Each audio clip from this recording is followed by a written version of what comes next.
Pressing the button and flipping the switch. All right. And we are live. We're live. In theory. We're theoretically alive. That's neat.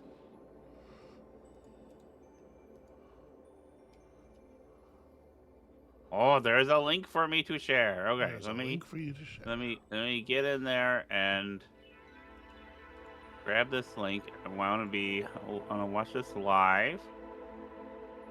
And let me just post it into my doodad and post. I do think that you should shove it in your doodad. That's okay. Well, that's private and personal. All right, I have posted, as far as I'm aware. So you're getting my. According to Blue Sky, you're followed by Gail Simone and 124 others. Amazing. I have like 5,000 followers. Yeah, but it's trying to convince me to follow you. You are already following me. I was showing people that you follow that I follow. Okay. Well, no, the people I follow that follow you. Gail Simone followed me on the other platform. Okay, this doesn't matter. Anyway, it's Mixo. Amabel still playing Mixo. Welcome to the pre-stream. Welcome to phase 1. I'm having some trouble. So you showed me, you told me I could remap the key. Yeah. So that I do it with one hand, and I am doing that, but I'm getting used to it. That's a little tricky. Okay. Did you do it wrong? No. Okay. It's just Because here's the thing. Let me put forth a theory.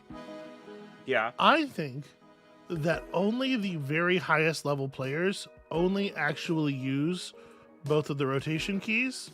My anecdotal experience has been that most people pick either clockwise or counterclockwise, and they just rotate things the one way. That's exactly how I do it. And so when I said, did you do it wrong, what I was asking is, did you accidentally bind up to the one that isn't the one you use? No, it's just I'm not used to hitting all these keys at once. Like I want to hit. Like I'm not used to. There we go. Look at that. I'm used to. One hand does the rotation and the other hand does the movement. That's my usual technique for other things too, but you know. Yeah. This is a family stream, so we're not. It's a classic for a reason. That's a masturbation joke, folks. Sweetheart, you can't say that. You get us in trouble. I'm doing a terrible job, though. Well, there you go. See, we've inverted the roles entirely. We're queering the stream. You do a bad job at the video games while I make the jokes that get us demonetized.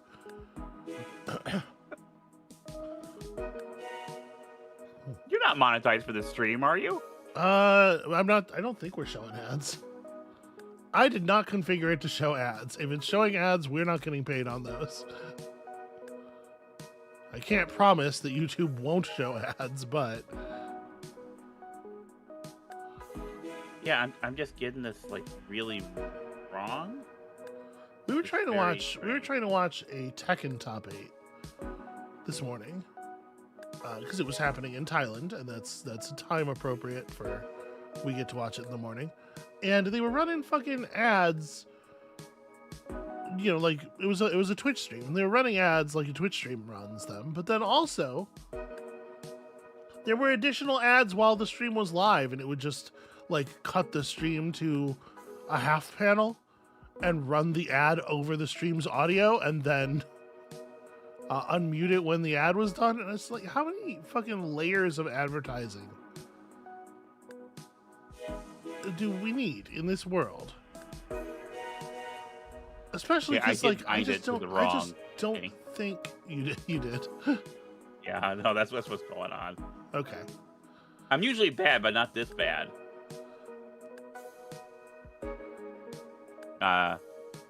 I'm doing it one-handed because, as people may remember, I had a fall and my left hand arm is difficult to use right now. So, which is They're why on I'm not the, doing hit. Otherwise, I'd be doing Hitman. they're on the internet. Obviously. They don't know. They don't know snakes from dildos about what happened to you. You could tell them anything, and you're just like, I had a fall.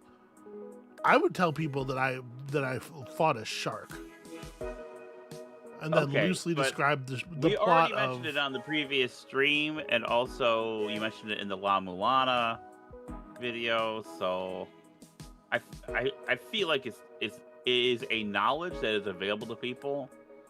Well, sure, but that doesn't mean you present can't here. just outright lie to them.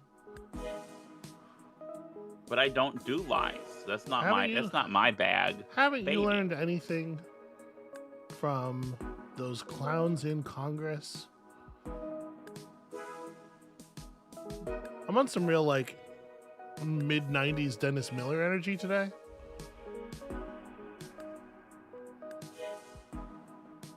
I want You to know, deal you with had, like, airline Swedish- food anyway. You had like Swedish chef energy early this morning. So I was yes.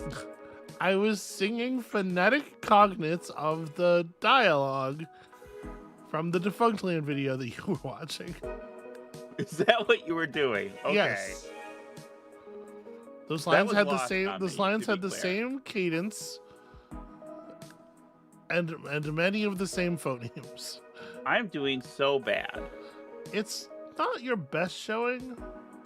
No, this is my worst. You know what? You know what this is? This is I restart. Okay. You were adjusting to the new control scheme. Hello, Alex. Fake Alex Blue is here. Hello, y'all. Welcome to the pre-stream. I can see in the viewer number that there's more of you out there. People waiting in the dark, and that's cool. Feel free to lurk. Don't let me dislodge you. But hello and welcome. Lurking is good practice. I feel like we don't tell people to lurk enough anymore. Everything I know about social interaction, I learned from lurking. And I know that sounds like evidence that lurking doesn't work, but I think you should all really take a second and imagine what it would be like if I didn't know how to lurk. How much worse it could yet be. Yeah, I love that one. There's something very, very satisfying to my brain about the two pieces sliding over to make the square. Right, yeah. Squares are like goated. Is goated what the kids are saying these days? Yes, they like to say quirked up white boys goated with the sauce. I don't know what I don't like that.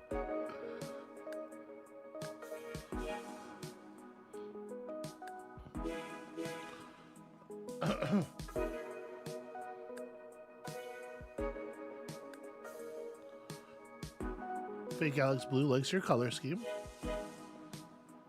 It's a good color. It's a good yeah.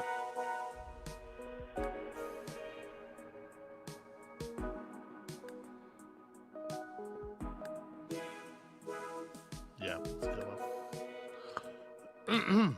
Yeah, I like the trans rights colors too, except for the fact that there's only 3 colors. I like a little bit more differentiation between my pieces, because there are four Mixolumia shapes. Mixos, as they are often known in the community.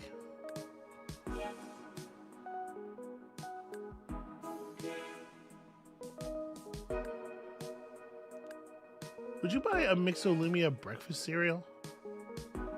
Yes, absolutely. I'm looking at it. I'm kind of salivating right now. Is all I'm thinking.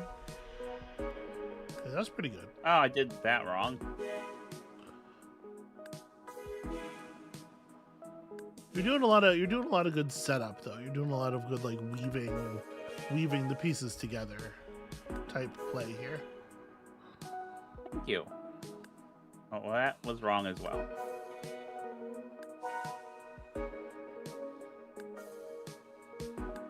Fake Alex Blue says, it's not for nothing that seeing these colors out in the wild or whatever feels safe. Yeah. You know, we live in Michigan, which is a place where there's a significant number of lakes.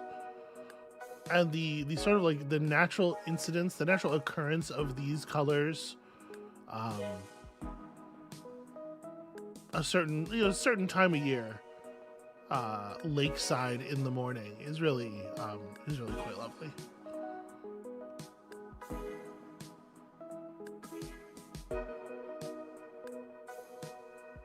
A lakeside morning is a pretty thing. So welcome y'all, this is the pre-stream. Welcome to phase 1. Side A of the stream.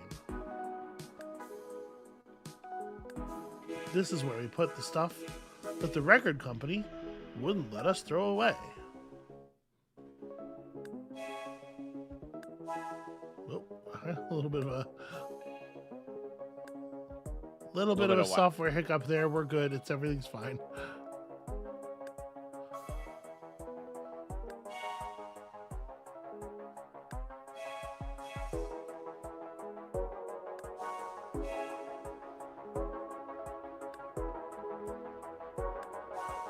Yeah, if people remind me, I have a really nice picture. I can show what I'm talking about.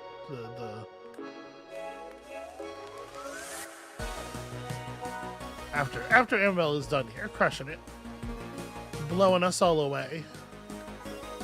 I'm not doing too bad. No, you're doing really well.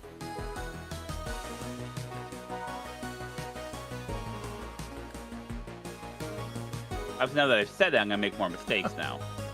But yeah, try not to get in your head about it.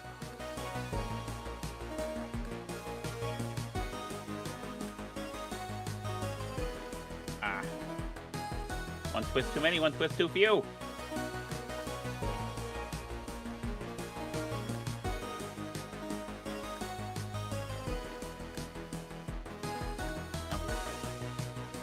Gotta work this.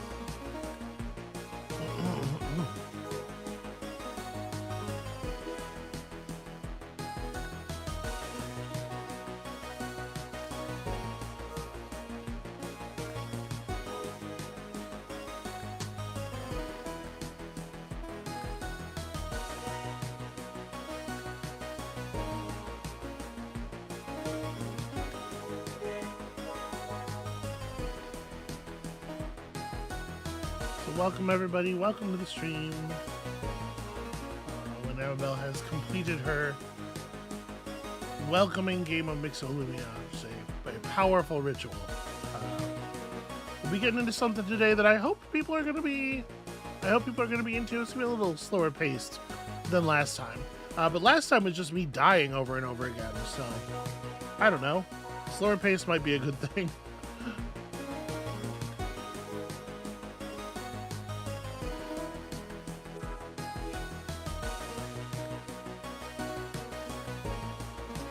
Man, Mixolumia is good as hell.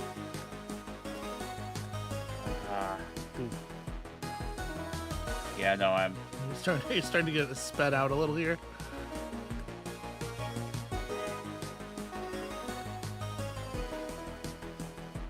Nice. Nope, that was the wrong.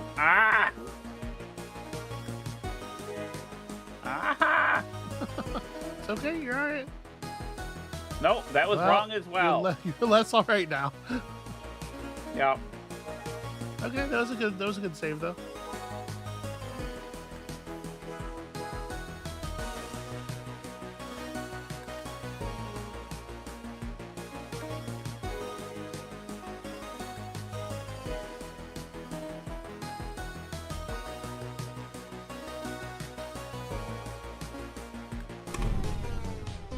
That was terrible. Let the record show that I have gotten over 4 million points before. Just never so 1 point. Never on your stream. It was fine. Yeah, was it fine? Yeah. Listen, Are you sure? that was fine. That was part A.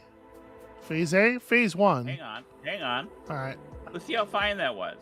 Okay. You're looking at the top scores of all time. So these are people who have played this game until their hands have bled. The guy has the person in first has more than twice as many points as the person in second. Oh, look, who's number 43 with 33 million points? That's true. I did do that. It's fine. The 33 million points is also fine. These things are both within the range of fine. I'm taking us back to the cave. Yeah. And engaging the secondary music track. Welcome, nerds. So let's talk about some stuff before we get into what we're doing secondarily here. First of all, I'm not even going to need to be reminded. I'm going to remember on my own to find that picture real quick. Secondly, before we get too deep into things, let's just go ahead and say right now, the music for phase 2 and probably 3 of the stream being provided by our pals over at TheRelaxedMovement, where they make the music that sounds like this. And I'm like reasonably sure it's not AI. God, I hope it's not AI. I'm so tired of having to fucking. I'm so tired of having to fucking like scrutinize everything. I thought I had found another. I thought I had found another music provider. Are we? Oh, looks like it's starting up again. Yeah. No. Are we live? Oh, it says we're live. Okay, but are we live? It says the Great Library rules, and let me. And if I do this, does it put the La Mulana thumbnails on screen?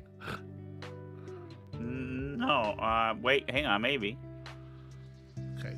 There's so there's so much uncertainty going on right now. I'm trying to. Okay. The stream is going on, and I just now saw the La Mulana thing. Okay. Because there's a little bit of a delay. You're a little bit of a delay. Take that.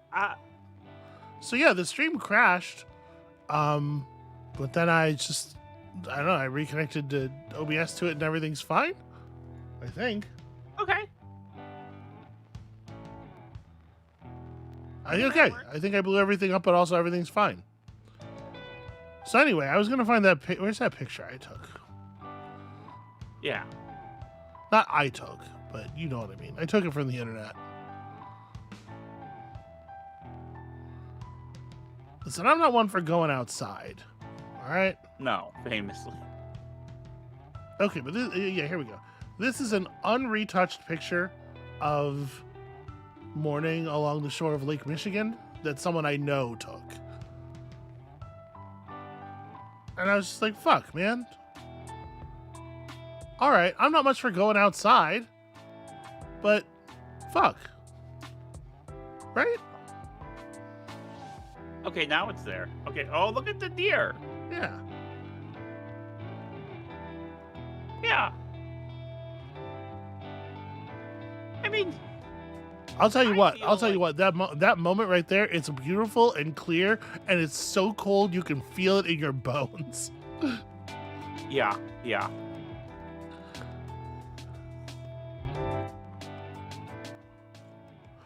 Okay. Anyway, I'm gonna ask that you share screen the game with me. So. Oh yeah, I'm gonna turn off the text crawls too. We're done with text crawls. Yeah. So yes, you have real time. Yeah. Yeah. I'm gonna ask that you love me forever. Well, I'm in the process of doing that, it. and will continue to do that. Okay, good. I demand it because I'm very insecure. I turned the music down a little bit more, maybe too much. I can't tell because I don't get the audio. The truculence of the audio is.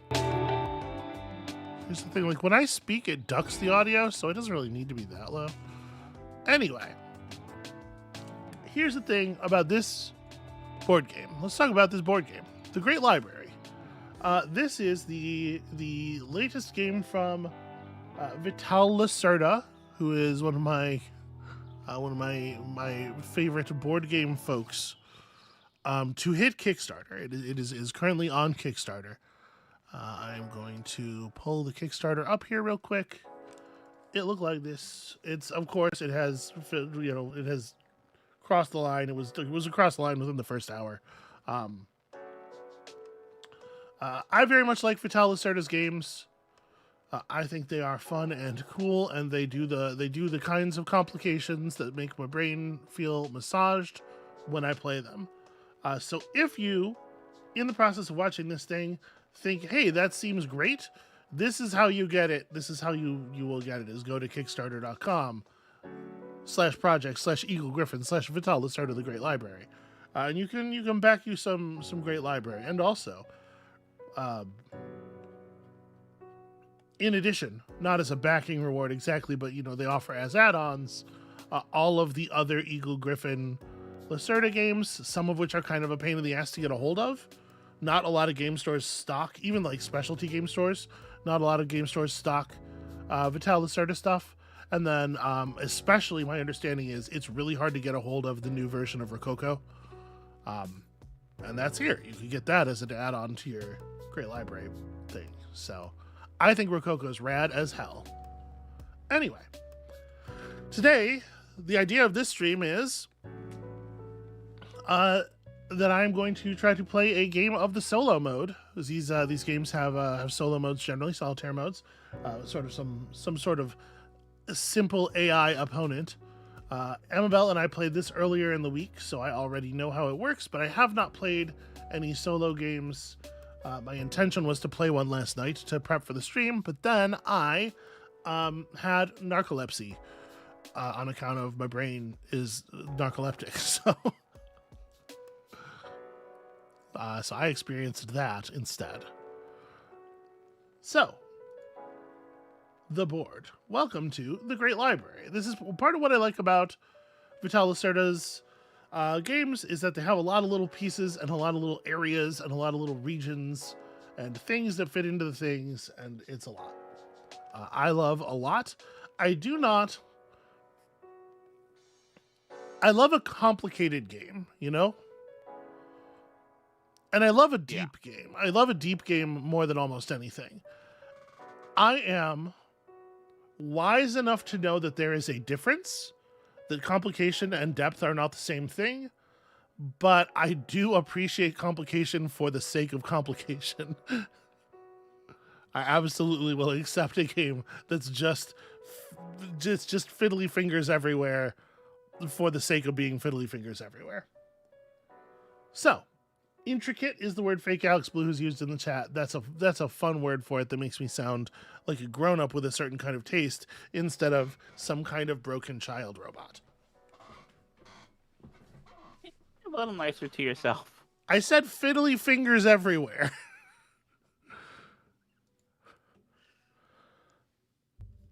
I have my image folder open so that I could go get that Lake Michigan picture. And so this is how I am looking at the board game. I see the Vital Lacerda and I can't help myself. Oh, the display capture is cropping. Huh. Is this one better? This one's better. Okay, sorry, I had the wrong capture running. Sorry, folks. Here's the full machine. So this is our player board. Over here on the left, we'll be playing in the purple. Our opponent, Zotikos, will be in the yellow. And we're going to be playing. Zotikos is offered on 4 different difficulties. There are, I have the rules document up on the other monitor, and hopefully Amabel's going to be kind of watching a lot of stuff about the stream, because this is going to be taking my full attention here. Yeah, okay. Absolutely. All right, so I have this the solo rules up on the other monitor here. We're going to play Zotikos on difficulty 2 of 4, the difficulty that is described as medium. Okay, so when Zotikos' fleet returns to Alexandria, he gets 2 renown for each crate that he has. And when he gains a craft tile, he immediately puts it on his shelf. Okay. those words mean something to me and Amabel. So apologies here. I'm gonna just make sure that the this is Tabletopia, by the way. This is the Tabletopia mod linked in the Kickstarter. This is very common if you're not familiar with modern board gaming, to include some kind of playable version of the game right alongside the Kickstarter, so that you can know if it is your kind of bag before you back it potentially, which I think is really rad. It's a really nice industry standard. All right, so setup is the same as the. So yeah. Says that Zodicus reminds him of the same name song from Me China. I'm trying to engage. Trying to engage with chat. Okay, that's fine. I'm gonna turn you up a little bit. Oh, okay. Apologies. You and the music are coming in over the same audio channel, and I don't have any ducking set up for you. So I just want to make sure you're going to be above the music. Gotcha. I broke my virtual audio cable setup. I don't know if you remember, and I still haven't really fixed it. Okay. Zodicus has a time die. He has some Phoenix tiles. It looks like they did his setup correctly. Zodicus has a starting scribe with a knowledge value of 2. Oh no. So Tabletopia is a program for playing board games for free on the internet. There are a lot of ways to do this. Tabletopia has a local client that you can download through Steam. It also has a web client that is the same thing, but just running in HTML5 in your browser. This is not my favorite of the internet board game services, but this is the one that Vital Lacerda likes and publishes all of his stuff through. So this is where we're living. Zodicus has 5 location tiles, 4 harbor tiles, and 9 study tiles, and they're all on the board here. And they're in some kind of order, and that order is as random as any other order would be. Okay, I think we're all set up. So, let's play the board game. I have managing 3 different rules documents, so I may also use the rules documents on the screen sometimes. Just to get things set here. Okay. Does it say who is supposed to go first?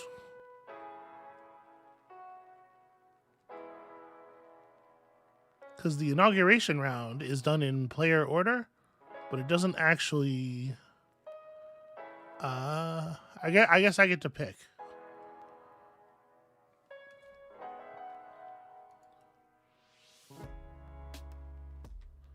Okay.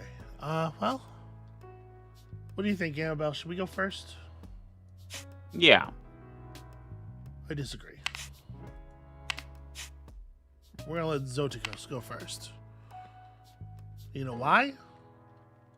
Why? Because the player who goes second gets 2 extra time units. And that is a critical resource in my estimation. So let's talk about this game. It's a little bit of a complicated game, as you might imagine from staring at this thing. So first of all, we have these 2 cards.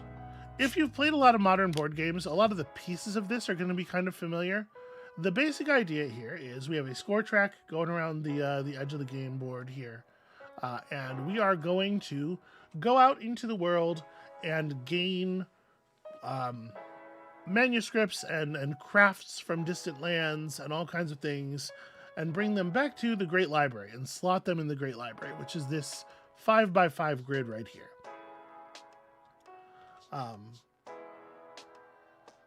This is where the vast majority of the score in the game comes from, is putting stuff into the Great Library. And we're just trying to do that as fast as we can, because the game runs on actually a pretty tight timer. And if my experience with previous Vital Lacerda games is any indication, it will probably feel even tighter in 2-player, in 1-player, than it does in 2-player. Let me see here. Flip. Okay, so they didn't deal out all the starting components. 5B. This is one. It does like 30%. It does like 70% of setup for you, which is weird. 4C, and that's 5. That's 5B again. 4B. Okay. All right. Here's some things that start in the library. So there's a couple of different ways of getting a thing. We can find a manuscript from elsewhere in the world, translate it to Greek, and then store it.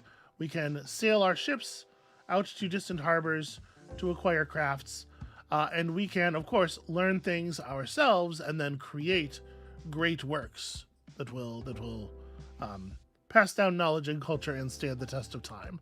These are the three major kinds of things we're trying to get a hold of. Everything else in the game is basically just about the methodology of acquiring these things. And then the way that we actually put them into the Great Library is by fulfilling requests from the king.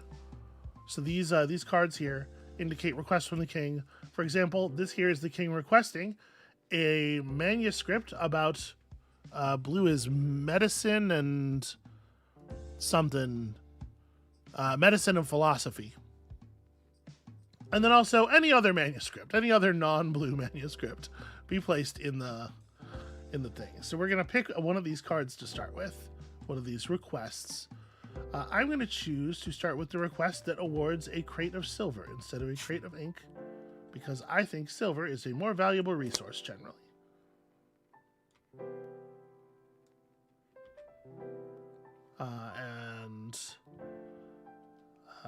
Yeah. Then we get to choose one of the starting manuscripts next to the main board. Shockingly, I'm going to choose the blue one that goes with my starting card here. We're going to place it already translated in our possession, and then put one of our seals on it. I'm going to grab this one. I think time is very important. And then gain time based on my turn order position. So we are starting the game with 9 time units.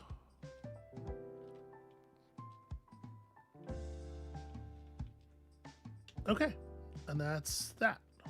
So we move these starting components out of the way. Give us a little bit more room to mess with over here. I feel like this is a little part of the reason that I don't love this particular client is it feels a little clumsy to me. Moving stuff around always feels like it takes there's like a second of lag, and you know. Anyway.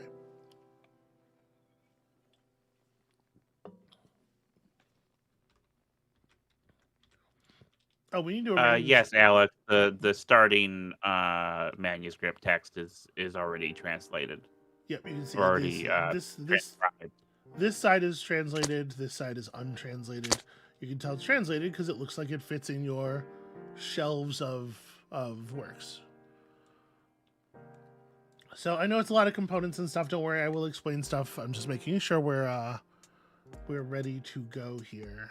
And I know it seems like I've been doing a lot of that, but there's a lot of that to do. Yeah. Okay.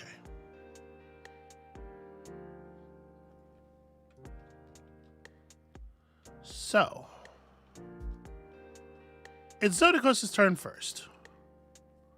Now, the way the game takes place, it takes place over a number of rounds called generations, and each generation is going to start with Zodikos and I. We have these little figurines here called local scholars. We're going to take our scholars and we're going to commit them to spaces at the top of the track representing actions we would like to take. There are basically like 7 big actions in the game, and each one of them is here represented by a little circular token. After we have committed our scholars in what's called the planning phase, Then we'll move on to the execution phase, where we each will take actions one after another until we run out of actions to take, and then that will be the end of the generation. And we will move to another generation where we will do the same thing, commit our scholars, and then take actions until we run out of actions. Our game was what, 4 generations long? Yeah, something like that. You don't really get a huge amount of time. It's actually a pretty tight game, which is typical of Lacerda's in my experience. You always don't have enough time for all the things you want to do. So, in reverse turn order, Zotikos and I are each going to take a turn placing a local scholar below a generation tile on the generation track. Each time Zotikos places a scholar, we will reveal the top card of his generation stack, which is here, to tell us which thing he wants to place beneath. And if either of us plays a local scholar, so you can see there are 2 spaces beneath each action. If either one of us wants to place a scholar on an action that already has one of the other player's scholars, we have to pay the other player 2 time. Zotikos, we do not actually track Zotikos' time, but sometimes he'll pay me and sometimes I'll pay him still. So I'm going to take one of my scholars here and let's grab. I like boats. I think more boats early on this game. I didn't really play with the cargo ship mechanic all that much. But make boats is the rightmost action. So this is a little frustrating, and I think could be a little clearer.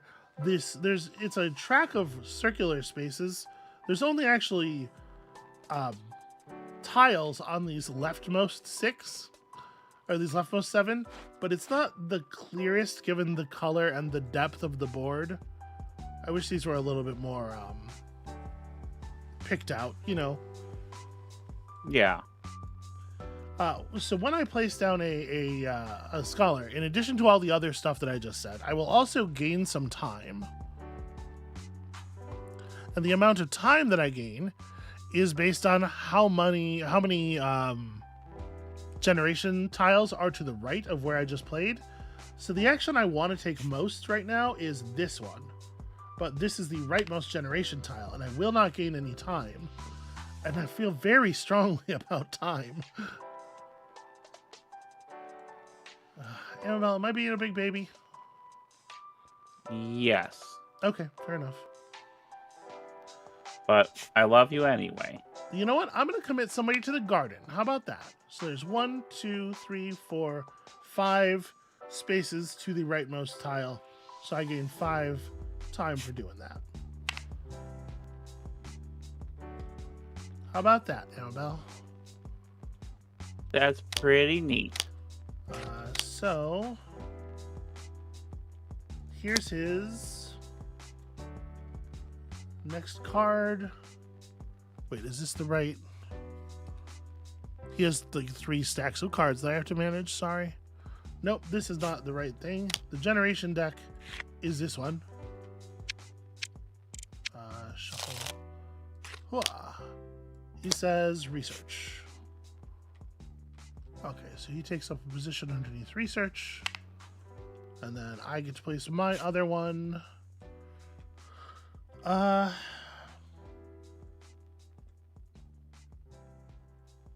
We should probably try to have some great works, right? In order to actually do this thing, I'm going to have to convince. So the garden action is for convincing more research assistants to come work with you, basically. But you have to entice them with your greatness. So I'm going to need to actually translate at least, or I'm going to need to actually deliver at least one set of things here in order to entice anyone to come work for me. And that means I need to get something.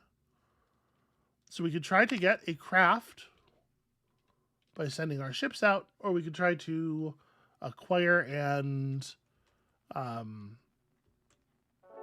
translate another manuscript.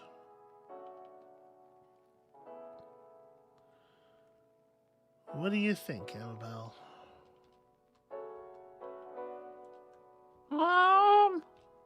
You played this game. Yeah, and you beat me by 1,000 points. I did not beat you by 1,000 points. All right, we'll go, buddy. We'll get a craft tile. Okay. Oh no, I don't want to do that. I wanna do manuscript stuff. I'm lying. I'm sorry. I am the greatest coward. Okay. How about this? How about we commit to training new scholars, and look how much time that's gonna get me. 1, 2, 3, 4, 5, 6 time. Amabel, that's 20 time. I did it. That's a lot of time. I did it. I've become the Time Lord. I think you have too much time on your hands. Well, that's certainly something I've been accused of. Too much something on your hands. And it goes to here. Okay. So that's the first round's planning phase. Now executions. This is where I'm going to explain like the rules proper here, mostly. So like I said, basically there are 7 different big actions you can take. At the navigation location, you can send your ships out to gather stuff from the sea. At the harbor, you can expand your fleet for more efficient shipping. At the palace, you can get more king's requests, the cards that let you commit stuff to the Great Library. At the school, you can teach scribes to translate and, of course, scribe. At the scriptorium, you can actually do the work of translating the manuscripts. At the gardens, you can gain more scholars who work for you. And finally, at the academy, you can research and translate great works. The way that we visit these locations is by taking actions of one of the 5 types, right? So it's a little bit of a complicated structure. Every time it's someone's turn, and I guess Zotikos is going first, but when it's our turn, we'll be allowed to take one or both of the executive actions and then one main action. Each turn is one main action, and we'll worry about executive actions later because we won't be able to take any of them early on. There are 5 kinds of main actions. Use a location tile to visit a location. Use a time action to visit a location. Use an available scholar to visit a location. Fulfill a king's request card, and pass. I guess those last 2 don't visit locations, but that's the basic idea. Is we're always finding what is the way that I have available to go to a location and do the thing there. But first, we got to let Zotikos take his turn. So when it is Zotikos' turn, we'll follow these steps. And he has a flow chart, sort of. So first, step 1 of his turn, fulfill a king's request. If he can fulfill one of his king's requests, he does so. And that ends his turn. He does not currently have an orange great work and also another great work, so he can't commit those things to the library. Number 2, perform an action. If he still has cards in his action deck, and you've not taken the read action, then it's time to do that thing. Okay, so step, reveal an action card.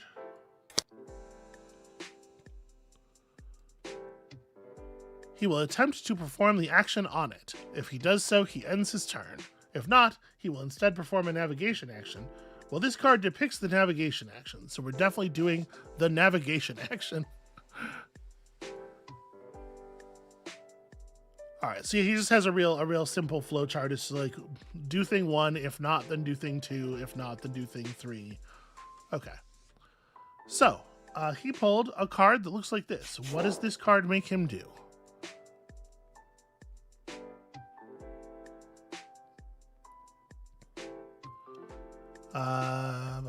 Okay.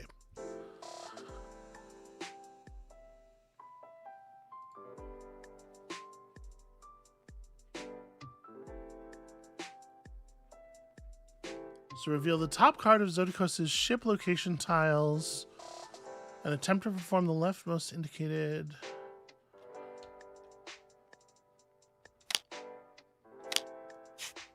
Oh, okay. This doesn't say navigation action. It says fire the top location from this stack. And then these dice are like navigation instructions. Okay, so attempt to perform the leftmost indicated action, ignoring any bonuses.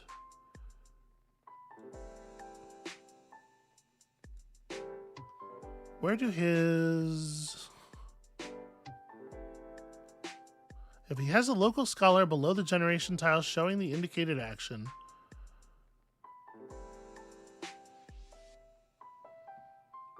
Sorry, this is a very strangely written rulebook. Alright, so he wants to do the research action.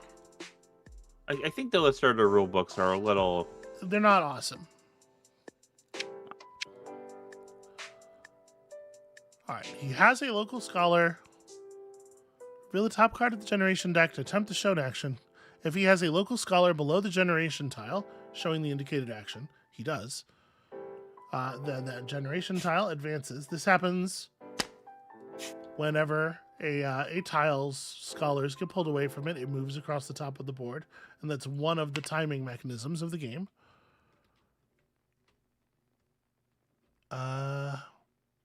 Place the scholar on the first empty space at that location or beside his workshop if full. Right, so he is choosing to research. So you can see here, each of the locations has a couple of spaces for scholars. His scholar is taking up the first location at this site.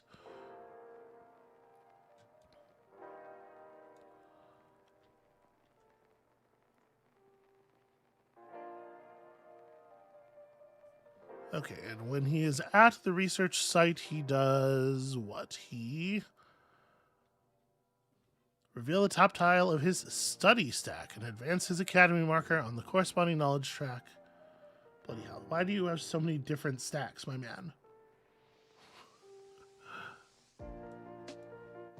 His study stack looks like... Aha, okay, I see. This is his study stack. Right, it's at the... So like this thing at the bottom of the board is the reminder text for how his turn goes. So I should probably be trying to use this as much as I'm using the rulebook. So we take the top thing off of this stack. It says he goes forward on the blue track to the space just before the breakthrough.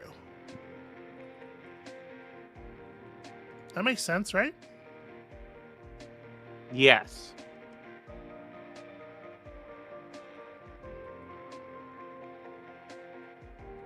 If Zodikos' academy marker is in a zone that would give him a great work, stuff happens, but that's not the case right now. He's only researched once, so he does not get anything else. That's his action. Okay. Pretty straightforward. Thanks for your turn, friend. All right. Now it's our turn. So we have, like I said, a couple of different methods of a couple of different types of main action we can take to allow us to visit a location.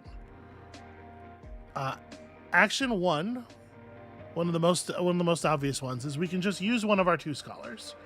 I can reclaim my scholar at the garden or at the school to just take the action of that site. And I think that's how I'm going to start. I'm going to pull this guy. We're just going to return him to our board. He allows us to take the action of the tile that we put him on. Because he was the only scholar beneath that tile advances to the next empty, the space that is to the right of the rightmost generation tile, and we immediately get the reward depicted. I get a research bust. Cool. This will go great with my other research bust. And then he gets placed in this location, and we take this action. Now you can see sometimes placing a scholar into a space will have a time cost. For example, placing one here costs 2 time, but the first location, the first space here has no cost. All right. So what do we do at the location? We train scribes, right? Here at the school, we teach new scribes. So this has a cost of 1 time unit per knowledge that we wish to impart. And as part of this action, we can bring up to 2 new scribes over from the place where the scribes live to school. Each player also has 1 starting scribe. We get a free knowledge on our starting scribe just for taking the action. And let's teach some people some stuff, right? Yeah. So you can see the spots in the school. Some of them can only be occupied by students who have particular specialties. Some of them require you to pay resources to put students in them. I'm going to hire this young fellow here as a blue scholar, and this young fellow here as a orange scholar, because I really like how these guys work. So there's several different types of scholars. So you can see they have their dice progression printed on them at the bottom. Some of them start at 2 and just go up by 1 every time you pay a knowledge into them. Some of them start at 1, but then have a faster progression. Where like this guy, if you feed him 1 knowledge from 1, he goes up to 3. And then you feed him 1 more knowledge, he goes up to 5. I like these young scholars where they start at 0. We have to pay 1 time unit into each of them to get their dice to their starting 1 value. And then every time we pay 1 knowledge into them, their die goes up by 1, but they pay out twice the value on the die. They're young, they're eager to learn, and we're going to teach them some things. These are supposed to be untranslated. Okay. So you can see scrolls in the scriptorium have an amount of knowledge that it costs to translate them. So we have to bring over scribes with at least that much knowledge in the appropriate specialization in order to translate them. So like if I wanted to translate this 3-point orange scroll, we're going to need 5 points of knowledge in orange. And if we pay this man 2 more time units here, give him just a little bit more schooling to bump him up to 3, he will pay out 6 knowledge worth of translating power when we harvest him. Is it appropriate to use the word harvest when talking about your students? Yeah. Yeah? Okay. So Gallon of Cats is having a reaction. Yeah? Like, oh god, what have I walked into? And looks like a surefire way to scare people away from playing tabletop games forever. And this is certainly one of the heavier. I think that is probably fair for some people. Some people have brains that are shaped like mine, and they will see the number of objects on this table and go, what is it, and how many of them am I allowed to put in my mouth?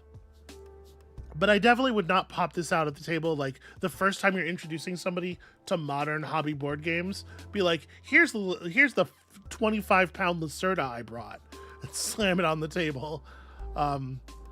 This is definitely like a board gamer's board game. I think that's fair to say. Yeah, it's definitely an advanced. Like, if I'm gonna get someone into movies, right? I'm not gonna pull out Gene Daleman. Yeah. As like the movie I'm going to show them, right? It's for an advanced acquired taste. You know, I think people talk about getting people into the hobby at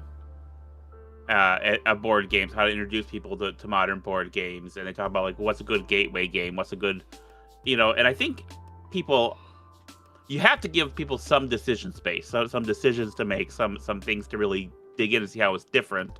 So you don't want anything that's too light, I think, if you're wanting them to play these kind of games with you. But, definitely don't start with a Lacerda. Like, Lacerda's a little too much for me most of the time. Yeah, these are the heavy ones. So we've done the action here. You can see you can bring over up to 2 new scribes. Then any number of times you can pay time to increase their die. Okay, we've done the action. We have a number of scribes with some translation skill available sitting in the scriptorium waiting for assignment. They're ready to take on some jobs. And that's a turn for us. We took one main action. Good enough. All right. My man here gets to take a turn. His card depicts a thing. The fuck is that? Well, while she's looking that up, figuring that out, I'm gonna ask the chat, like, how many people here play board games, and how heavy of games do you play, and what are some games that got you into playing, modern board games, if you do? So, chat, give us that, and I'll read that in the next interval. While she has already, by this time, I think, figured out what that is. Oh, this is the. Okay, I see. I'm supposed to pull a generation card to determine. Okay, so he wants to do the lighthouse action.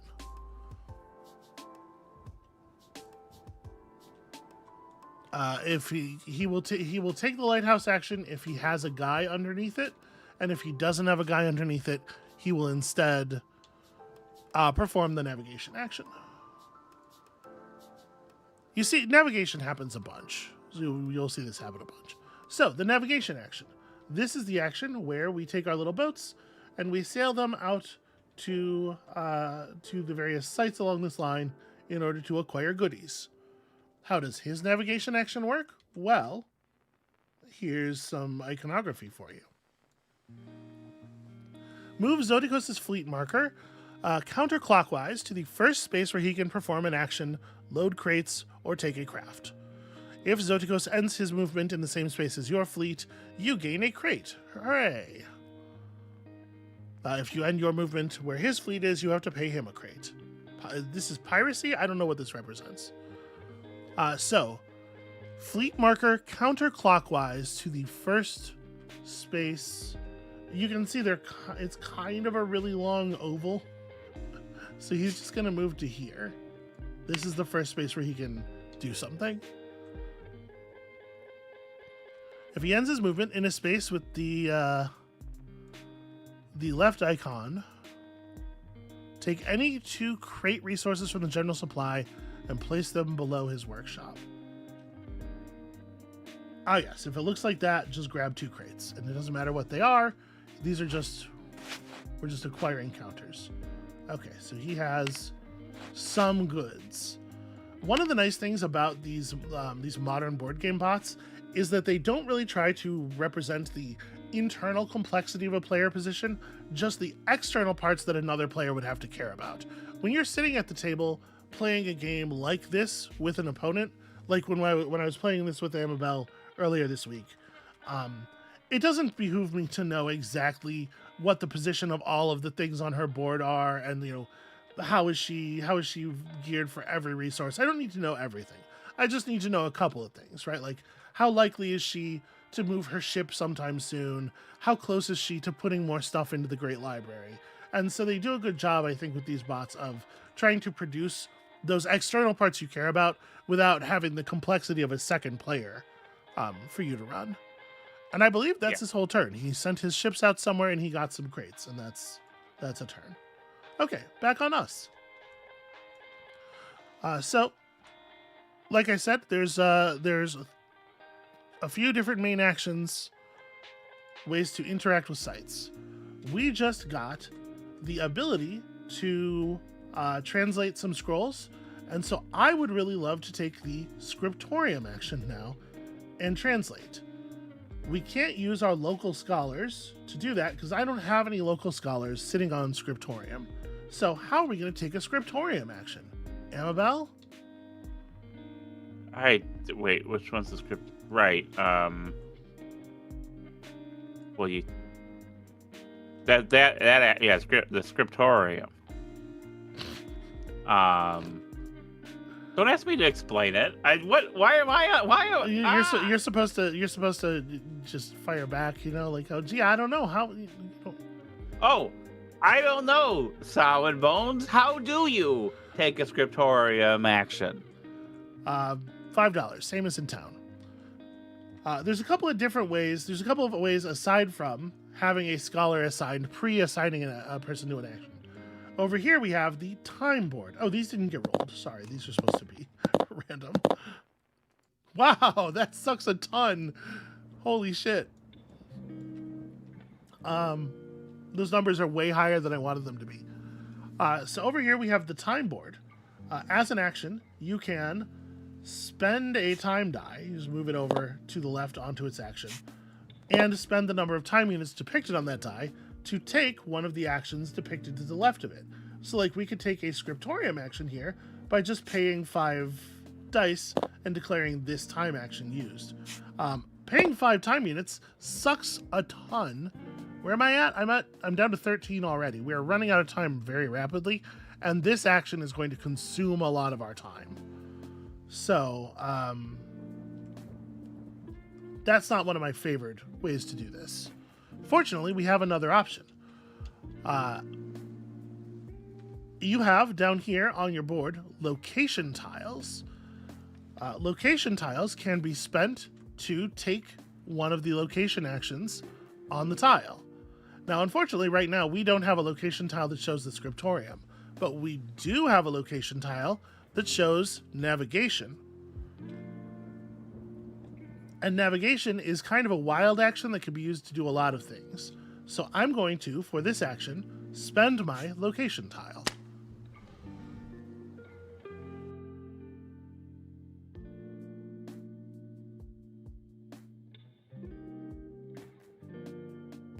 Sorry, a little bit of a coughing fit there. Yeah, so I'm going to spend this location tile. The way you should read this location tile is, if there's a little green box at the top of it, that's a reward that we get before we take the action. So before we do anything, we get a King's Favor tile.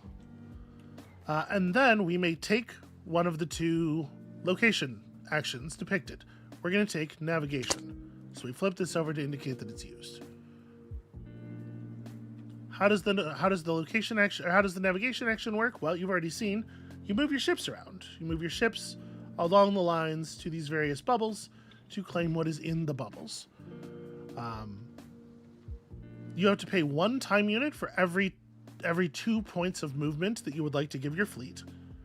And what we're going to do is move our fleet to this space, which allows us to visit the scriptorium. Navigation is an action that allows you to do a lot of different things. You can stop on some spaces to load up on goods. You can stop in some places to get crafts that you can deliver back to the Great Library, or you can move to certain locations to take any of the other actions. Navigation is very powerful, and you'll see it happen a lot over the course of the game. So we need to move 1, 2, 3, 4 spaces. That's going to cost us 2 time. Hopefully people are seeing why I was so hot to pick up a lot of time units early in the game. You really will go through them super fast. Okay, so we're taking the scriptorium action now. We did it. So when we take the scriptorium action, we are allowed to bring up to 2 of our scribes up into the scriptorium. There are 2 spaces where a scribe can be placed for free. There are other spaces here where you have to pay a cost to put your scribe in, but you do get something back, at least. And the game is very consistent about this iconography. Anytime you see a resource, it means gain that resource, unless the resource is outlined in red with a little red X, in which case it means lose that resource. Very straightforward. Yeah, and all the art and iconography is from Ian O'Toole. Does a lot of Vita Lacerda stuff. Mm-hmm. And he's real good about icons. I think he also did. Did he also do the icons for Voidfall? He did. Yeah, he did everything about Voidfall. Yeah. So I'm just going to bring across one dude here, and I'm going to choose to house him in this room, this one right here, where we have to pay a crate, but we gain 2 time. Now, when we talk about crates, there are 3 different resources that are depicted as being in crates. And anytime just a crate is depicted, you can use any one of the 3. So papyrus, ink, and silver. Ink and silver, these are placed kind of funny. The silver is the most valuable in my opinion, generally. Papyrus is the least. So I'm going to go ahead and spend the papyrus as the thing that I think has the least value. and we're going to gain back 2 time units. Hooray. Then we may pay an amount of knowledge and an amount of time equal to the value of the value depicted on a manuscript to translate and gain that manuscript. So in this case, if I'm trying to just translate this thing right here, this costs 5 knowledge, and it has to come from a scholar with an orange specialization. This guy has 6 knowledge to pay out, right? So we're just going to go ahead and expend him to gain this. And then I'm not using him for anything else. He is just done. His 1 leftover knowledge does not go anywhere. I could, if I was bringing over another person, I could use it to translate something else. Use it toward another translation, but whatever. We're just gonna. He translated that 1 scroll, and he's done now, and he is occupying this space for the rest of the generation. So you can see here we paid his 5 knowledge. We must also pay 5 time units, which is an expensive process, and we get our thing. So when we get it, we bring it down here, we flip it over, we score the points on it. This is the first scoring of the game here. Get fucked, nerd. I have 100% of the points. And then we get to take one of our seals and place it on this thing to mark it as ours. And I'm going to take this seal. What we're doing here with the seals, you can see here, these are a variety of one-time bonuses that we can earn during the game, and we earn them by first removing the seal blocking them, and then later placing a special library peg onto them. We haven't earned any library pegs yet, but that's in the long term. What I'm doing here is I'm making available bonuses that we can later claim. Okay, and that was one action. We spent a location tile to take the navigation tile, to take the navigation action, to take the scriptorium action, to translate 1 scroll. As you do. Was that reasonably clear? That was reasonably clear. Yes, I think so. Okay. And then we have to refill the space in the house. First, we get to pick from the lighthouse tiles, if there are any.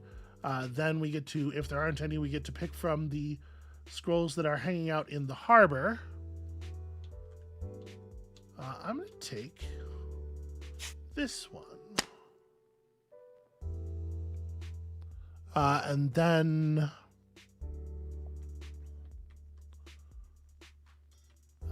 we get to place a new scroll in.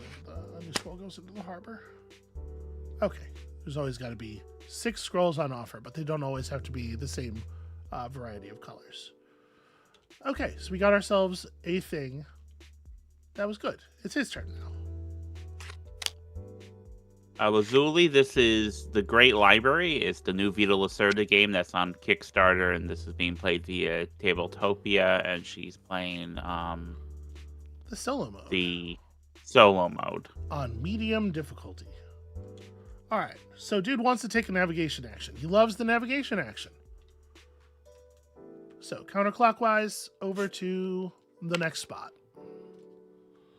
We're going to see a lot of navigation actions, I think, out of him. Yeah. Which makes sense because it gives him sort of like a rotation through all the other stuff. Yeah. Alex, I don't know what the term is for how a game ties together the things you're doing with the actions that represent. I think ludonarrative congruence sounds fine. For me, it's just it's what game design is. So like, it's hard to.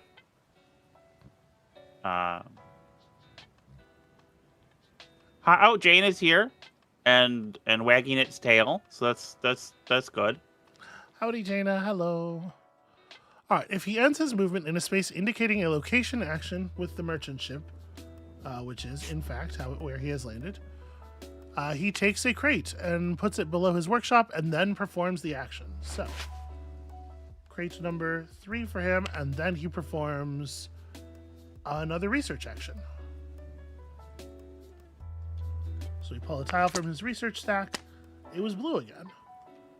So he moves to here. Now he has entered an area where he can create a great work. So this is maybe going to be a little more complicated. What happens? He takes the one matching the specialty of that track, place it in a numeric order on a shelf space in his workshop, place a seal, give him the renown. Okay. He just translated, he just made this great work. Here's his shelf. So he gets 4 points. Congratulations, Zotikos.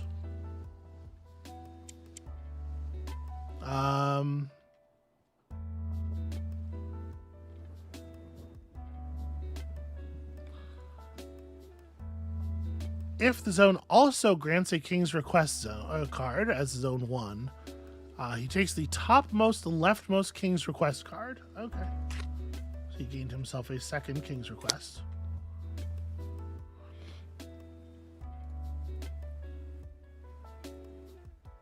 And if he does successfully take a great work, his marker is set back to the beginning of the track, which is the same way it works for players.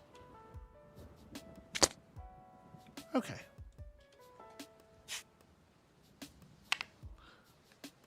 Do you think this is the heaviest Lacertic game? No. No, I think Inventions is heavier. Probably the Weather Machine. Probably also Lisboa. Okay. Honestly, Kanban maybe. I don't think this one's all that heavy. Said to the horror of some percentage of the people in the audience. All right, so great news. We can fulfill a great work, a King's Request, right? We now have a blue manuscript and another manuscript that is not blue. So we could tell the king, hey, it's time to give me a reward. I think we're going to. I don't think I'm going to wait. So, action number 4, fulfilling a King's Request. I love to get paid. I don't love to do things for the monarchy that make them happy, but I do love it when they give me a share of their resources. So, when we fulfill a King's Request, we pick a card that depicts the goods. We take the goods in the order of our choosing and place them into the Great Library. If we are placing a manuscript tile, all we can do is place it onto an empty space. You can see most of the spaces here are empty. And then get the reward depicted and maybe something else according to the whims of the librarian. If we were placing a craft or a great work, we could instead gain some of these extra tiles. We'll worry about that later. So we just have a couple of manuscripts to bring home. We have this lovely blue one and this lovely orange one. So obviously there's some pretty cool rewards in here. Crate resources, research busts, 5 time units. But another thing that we need to consider when we are placing stuff is our Pinax tile. So this right here depicts an arrangement of goods. And at the end of the game, we're going to get to score each of our Pinax tiles against our contributions to the Great Library. So, for example, if we are able to place... The way you have to read this is like you're going to place the Pinax tile into a space, that's the red space. If we had goods here, here, and here, and here, that would be maximum points we would get for satisfying all 4 locations, 15 additional points. So we want to think about trying to lay our goods down in such an arrangement. We also want to think about the fact that we will receive additional rewards if we place certain kinds of goods next to each other according to the whims of the librarian. The librarian in this generation is Kalimachus Cyrene, who is probably a real person. He likes it when crafts are next to orange things are next to crafts or green things, and green things are next to orange or blue things. So we want to put our craft ideally orthogonally adjacent. We want to put our orange thing orthogonally adjacent to the craft that exists in here, and he'll sneak us a little extra value on the side. So I think the best way to do this, the way that makes me happiest, trying to think about like our future concerns, I kind of want to play it like this, like get my 5 money, get my 5 time, get a king's favor, and then we have an orange next to a cargo, so that'll pay out, and then that gives us 2 locations for our Phoenix, right? And we just try to pick these ones up later. Does that make sense? Yeah. Okay. So when you put a manuscript down, you get the reward that you're covered up. We put that blue thing down. It says get 5 time. We get 5 time. I'm overjoyed.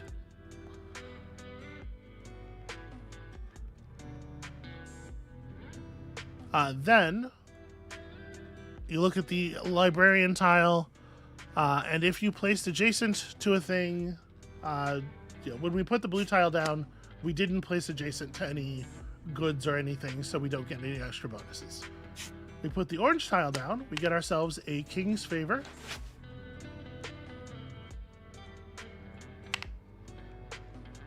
And then we see, oh, I did place an orange tile next to a craft tile. So we get the librarian's bonus. The librarian's bonus is the renown value of the thing. So hooray, I score 3 points for my work again. And then whoever owns the tile that caused me to score the 3 points gets one of those library pegs that you can use to claim the bonuses in your library, or in your personal library. Unfortunately, this craft is not owned by any player. It's just one that's in the library to begin with, so nobody gets a bonus here.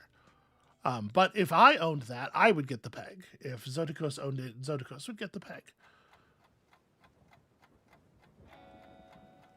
Yeah, I know in our game there's a lot of pegging going on. Yeah, well, it's how I tend to select them.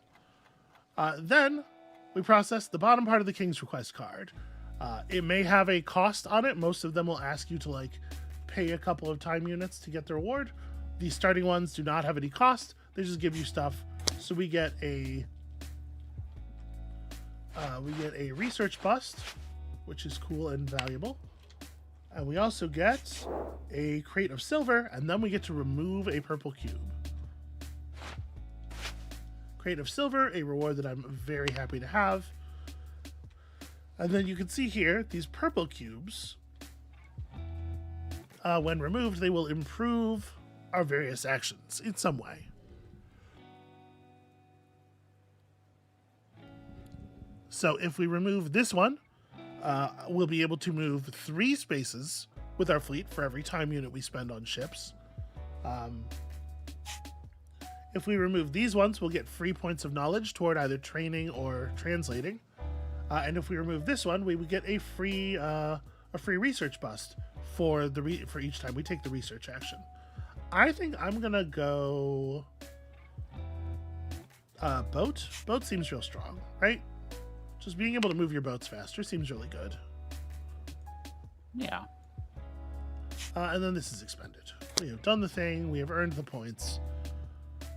And so hopefully that's kind of the flow of get stuff, translate stuff, return. Like, that's kind of the game in a nutshell, I think. Like at this point, you've sort of like seen the vibe. But there is, of course, more to it. So that was our action. How's everybody doing? How people They're doing all right. All right, generation time. Go ahead. So some people are having, not that I think you're doing an excellent job explaining it, but there are people who have no idea what's going on, and so you could just do random stuff and make up rules in the spot, and they wouldn't know the difference. It's a little heavy for some people. Someone asked if where was it? Because this is one I can answer. Someone asked if a heavy game would include that famous game about African campaign for North Africa, which So, Campaign for North It is. Africa is a war game, which is not a Yeah. board game. These are different schools. Yeah. I think that's a good. I immediately wanted to push back on that because board war games are board games, but you're right. They're Like, not it's the a thing that different- people mean when they say board game or hobby board game, right? Wargaming is a Yeah. different field with a different audience and very different expectations, both in terms of what kind of play is acceptable, what kind of play is light, what kind of play is heavy, but also in terms of like what even are the structures of a game, what are components, right? Like, Yeah. And I'll say Campaign for North Africa in my experience. So it's a very long game. It's like 1,200 hours, but it's just tedious. It's not really. yeah. There are a lot of rules, but it's not really complicated. You just follow the steps, and you take all day to do one turn. Mhm. And I don't think it has complexity or depth the way this one does. The way some war games and some hobby board games have. So I don't think of it as heavy. I just think of it as a waste of your time, and it was designed to be that. Yeah, It was to be designed clear, as, like, a it is, joke. Yeah, it is a joke game. It's a very expensive joke game. So, anyway, please continue, and then when next there is a break, I'll go over people mentioning games that they played in the chat. So our man has pulled Generation Tile, and his Generation Tile was Garden. He does not have a Scholar below the Garden action. So, if I am understanding this correctly,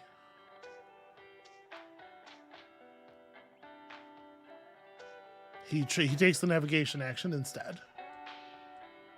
So he'll move his ship to here, and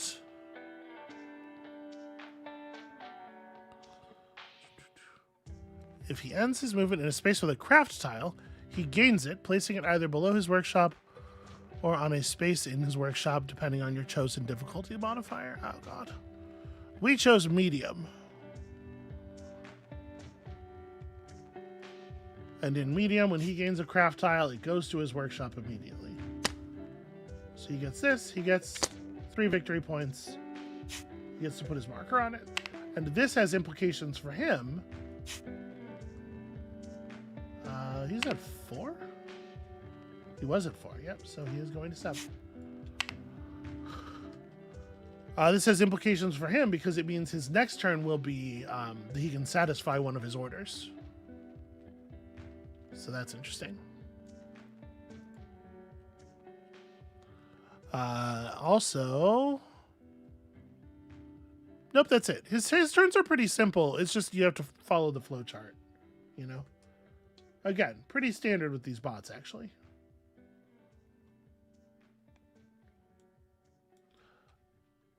Okay, now it's our turn.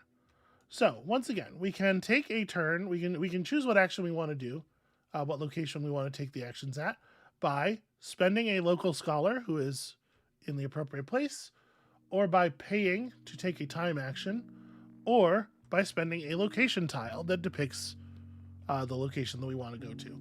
We do not have any location tiles left, so that's a bummer. But that's okay. I think the thing we want to do is go to the garden and hire ourselves a new assistant, right? Yeah. So our guy's going here. Now, because we have removed the last scholar below one of the generation tiles, the tile moves over to the space to the right of the current rightmost tile, and that gets us a crate of papyrus. Hooray. Free stuff. I love free stuff. And then we process this area, the garden. So first of all, placing our guy on the first spot here, going to cost us a time unit right away. Just showing up. And then we get to hire some help. So hiring some help is going to cost us 3 more time units and also any 1 crate of goods. I think I'm going to spend crate of papyrus. 3 more time units. Okay. So now we get to take on a new scholar to work for us. But there are some rules about this. We first have to have sufficiently impressed them that they want to work for us. So what it takes to impress a scholar is depicted in the top right of their card. You can see Antipater will only come work for you if you've delivered an orange manuscript and at least one other thing. Archimedes, if you've delivered a blue and at least one other thing. And the way you can read this is in addition to being specialized in a certain kind of knowledge, they each are particularly good at one of the kinds of actions. Archimedes can help you take a navigation action, but where you also gain a time unit at the beginning of it. Theocritus can do a scriptorium action with a free point of knowledge involved. My feeling is I kind of want to grab Archimedes here. We delivered an orange and a blue, so we actually have access to... We could pull any of these guys except Calippus. But you can see the two topmost, the ones that most recently entered the market, have an additional cost. And I don't want to pay an additional cost. I want Archimedes. So we have delivered a blue manuscript and also another manuscript. That's good enough. So we take his card. We paid our crate and our 3 time. And we choose one of these 4 slots down here. These are the spaces that invited scholars can come and work for us in. I'm going to choose the ink slot, I think. And we get to place him here and take the location tile that was in that slot and move it up to our location tile spaces. So now we have another location tile that we can spend later on for stuff. We also immediately get the depicted reward here. You get another research bust.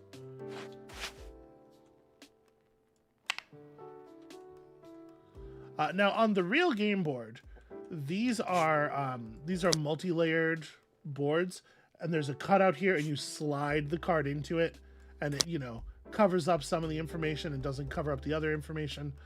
For the board game arena, or for the Tabletopia thing, it's all just flat. So I'm gonna kind of like lay this card down this way so that we can still see the ink crate cost for using this guy as a scholar. And there we go. We've hired ourselves a new friend. So we can, on future turns, use his token to take actions in much the same way as our local scholar. Just, walk him up to a space and plant him and do the thing there. Or we can use him in a special way that we'll talk about later. That's my turn. I'm done talking about my turn. Right? That was it? No, sorry. We have to refill the market. So, cards slide down. There we go. Board game stuff. Because there's always got to be people to hire. Okay. All right. Our man wants to take a complicated turn. He's got feelings. I think I'm understanding his cards a little bit better. And I'm understanding the way the rules are written about his cards. So he wants to take the topmost unused time die. Okay. So he's going to spend this action.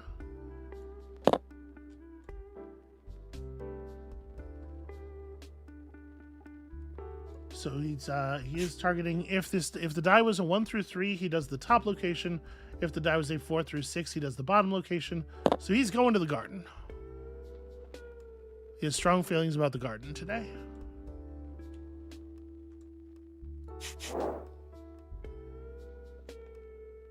And if it was the bottommost slot, then he just takes navigation. That's what all this iconography is meant to indicate to you. Okay. Oh, no, wait. Sorry, he doesn't do this. Just pretend we don't know this. Oh, whatever. We'll worry about it later. That's right. This is the turn where he actually gets to deliver a thing. Remember? Part 1 of his turn is, if I can fulfill one of my king's requests, I do that. And he totally can.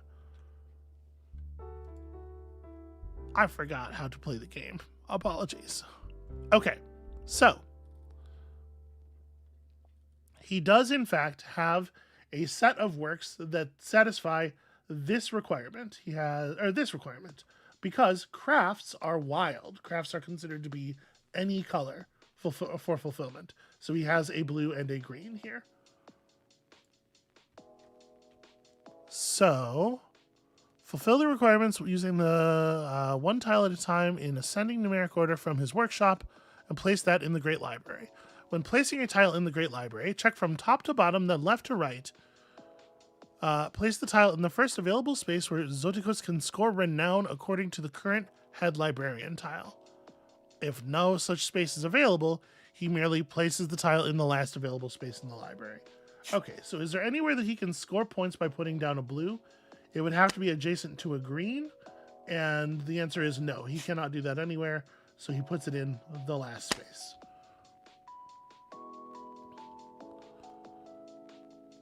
If Zoticus places a great work or craft tile on a space that contains a library location tile, he gets it and shuffles it into his stack. Okay. And then a craft. So a craft would score points if you were able to place it adjacent to an orange, and there is one such space where that happens. So if he places this here, he has satisfied the head librarian's requirements by putting a craft tile next to an orange thing. He gets 3 points. And then, because it was my tile that caused him to score those points, I get a library token. Yeah. Hooray. Alright, after placing all of his stuff in the Great Library, place the card face down in a pile next to his workshop. It doesn't really need to be face. He just, it just stays nearby. Okay, then fill gaps in his shelf spaces by sliding things down. His turn is now over. Okay, great turn. We are losing, worth noting. So let's start our turn here. And we now have, for the first time in the game, access to executive actions. So, at the beginning of each turn, before you take your main action, you're allowed to do each of these things one time each. Up to one time. So if you have any library tokens, you can take them and place them on an empty slot here to immediately gain the bonus depicted. So I have opened up gain 2 time units, which I think we're gonna, why would you not, right? Yeah. This one here, the other one that I opened, is send your boat back to Alexandria immediately. We don't really need to send your fleet back to Alexandria. We don't need to do this because we don't have any cargo or anything. All we did was sail out to take an action. But once we have some like crates of stuff on our boat or a craft tile or something, that might become useful in the future. So executive action number 1, I'm going to fill this spot and gain 2 time. Once a library peg is in a space, it never moves. So each of these can only be done once. But like, obviously we want 2 time. All right, thing number 2, executive action number 2 that you can take is if you have any of these fancy invited scholar tokens, any of these friends, you can send them out to secure you cool bonuses and discounts on the tiles, or on the locations. So, you might have noticed there are these extra scholar-shaped spaces on a lot of the actions. If you have an invited scholar, you can commit them to such a space. And then, if I were to, at some point later on, take this action, this guy would give me a discount of 3 points toward increasing knowledge on a blue student. Or if I put him here, he would give me a discount of 3 knowledge on paying knowledge to translate blue manuscripts. So there's a handful of these spaces around the board. Most of the location actions have one. This would give me a discount toward researching along the blue track, and it's always blue if it's this guy because he's Archimedes and his specialization is blue. I am not going to choose to do that. I think he's going to be more useful as a guy that we send out to perform an action for us. So we're not going to take our other executive action. We're just going to move on to our main action. So Amabel, how do you think it's going? Yeah. We sent some stuff to the Great Library. We got some points. We are currently losing. But we have some gas left. We're out of free scholars, but we do have 11 time and a location tile that can be used to either research or scriptoriumize. And also we have this guy who can go out and grab an action for us. What should I be thinking Does about blue next? mean anything asking for I think blue is medicine. Yeah, it's just like thematics. Like green is blah, blah, blah. Hold on. Green is arts and satire, orange is laws and oratory, blue is medicine and philosophy. It's just like a flavor for the knowledge to be, right?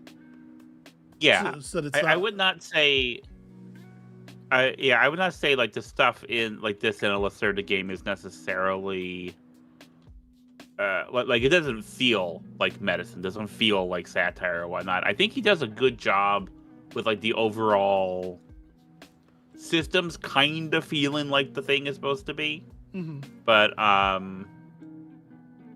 wouldn't expect this from Lacerda, like the medicine tiles to feel medicine. Robin says orange is Western or a musical.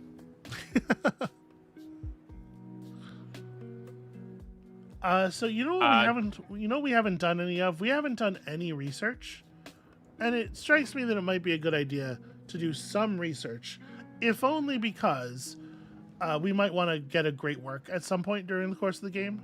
It's also worth noting that this space on the research track is the only way to ever get another Pinax tile, and these things are worth a lot of points. At the end of the game that we played, the final score was like 60 to 80 or something, 60 to 90. So 15 points is like a big fucking deal, right? Yeah. That said, each great work can only be scored toward one Pinax. So in order to score 2 of them out, you would also have to get 8 deliveries done, which is maybe a tall order. But I think we got to take a research action. I think it's pretty important that we take a research action before the end of the turn here. So, let's send our man out to do that. So each of these guys has a cost. You can see the 4. Why are you underneath this? The 4 different invited scholar tokens have different numbers on them, corresponding to the cost that it requires to use them.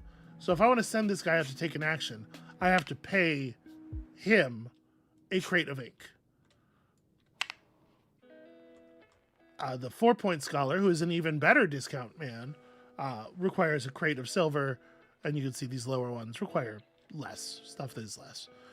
We're going to send him to this location. Now, the first spot in research is already taken by the yellow guy, which is sad. So we have to pay 2 time units just to put a guy down here. It hurts. And then we pick one of our research tokens and advance it to the right as many spaces as we like, with some caveats here. First of all, you can only cross over 1 breakthrough space with each move. So the furthest we could go is the 4th slot right now, because we're crossing over this with our first move. And each space we want to move over costs us 1 time unit and 1 research bust. When we stop moving, we're allowed to take a reward from along the top of the track, either the one directly above us or any reward that is to the left of that. So we have to decide which guy do we want to move here. We don't have to use blue. He generates a blue discount if he uses a discount guy, but when he's used this way, he's just a scholar giving you access to an action. So I guess the question is, like, what color of great work would we want to be building to? And at this point in the game, I think it's very hard to say. Feels kind of like an arbitrary guess. I'm gonna say orange. We'll build toward orange. So if we want to do this, go all the way over here. It's going to cost us 4 time units and also 4 research busts. It just so happens we have accumulated exactly such a number of research busts. Almost like I was planning it. 4 time units. And we get to take a reward. I am going to take a King's Favor. So you can see here the rewards that were available to us right now are a point, one of the crates, a time unit, or a King's Favor. We haven't really talked about the King's Favor yet. I'm accumulating them slowly, but we've seen what you use crates for, some of the things you use crates for. We've seen what you do with the research busts and everything. What are these guys? These guys are a wild resource. You can spend a King's Favor as a research bust, any kind of crate, or as a time unit. So I love them very much, and we'll hoard them until such time as I need to cash in, 24 time units at once or whatever. So I think that's good. I think we're good here. Don't you, Amabel, think we're good here? I do. I do think we're good here. Jada is talking about Apollo 47. Which is Tim Hutchins' game. It's a 1,200-page physical handbook solo RPG. Okay. I'm just looking at the chat. I'm doing my job. You're doing your job. Okay, so generation card he pulled Scriptorium. He does not have a scholar below the Scriptorium token, so he instead takes a navigation action. The Fool. He has collided with my fleet. And I get to, as a result, take a crate of any kind. I will take an ink crate with which to pay Archimedes next turn. Theoretically, I am taking this from him, but because he doesn't specifically track resources, it's a little bit different. So yeah, we gain a crate, and then he uses the space. So he gains crate, and then takes the Scriptorium action. So what does he do at the Scriptorium?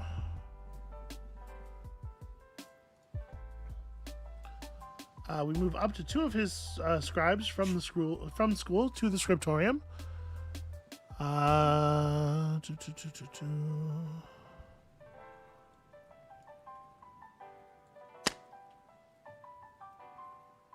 Place these scribes in the leftmost empty spaces. He translates manuscripts that match these scribes' specialties up to their total knowledge value. So what if he doesn't have enough knowledge to do any translations? Well, then he does not take the Scriptorium action, and instead, you'll never believe it, performs a navigation action. So he goes here. My man sails his boat a lot. Okay, he gains the craft. He is stealing all of the craft tiles. So that's 3 points for him.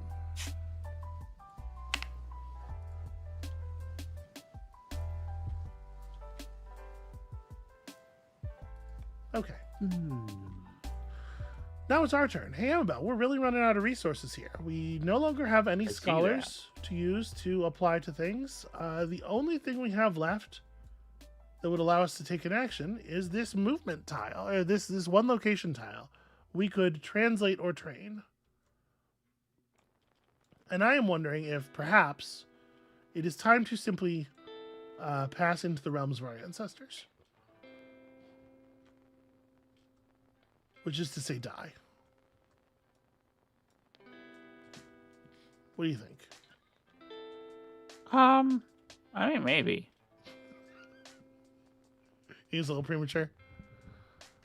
Yeah, I I'd rather you not die, is the thing. I love you, and we were just talking the other day about how you should be immortal. That is true. So. That is true. I don't remember if that's in the La Mulana that just went up or the next one, but so in order to continue scoring, continue advancing toward win, broadly, what we want to do is get more manuscripts, get craft or great work tiles, and then get them into the Great Library. So strategically, we need to be aiming at getting some of this stuff and also getting King's Favor, or King's Request cards that will allow us to put them into the library.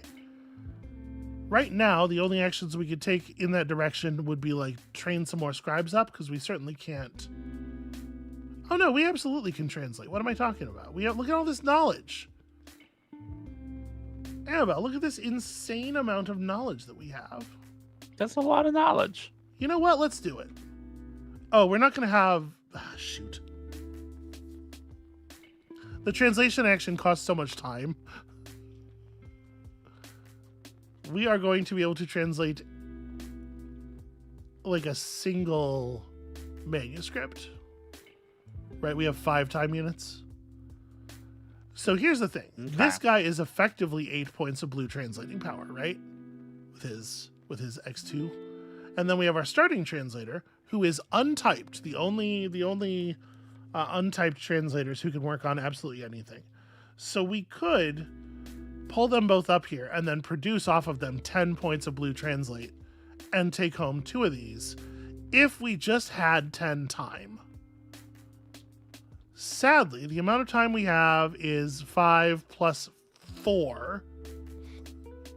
I did not acquire quite enough King's Favor tokens.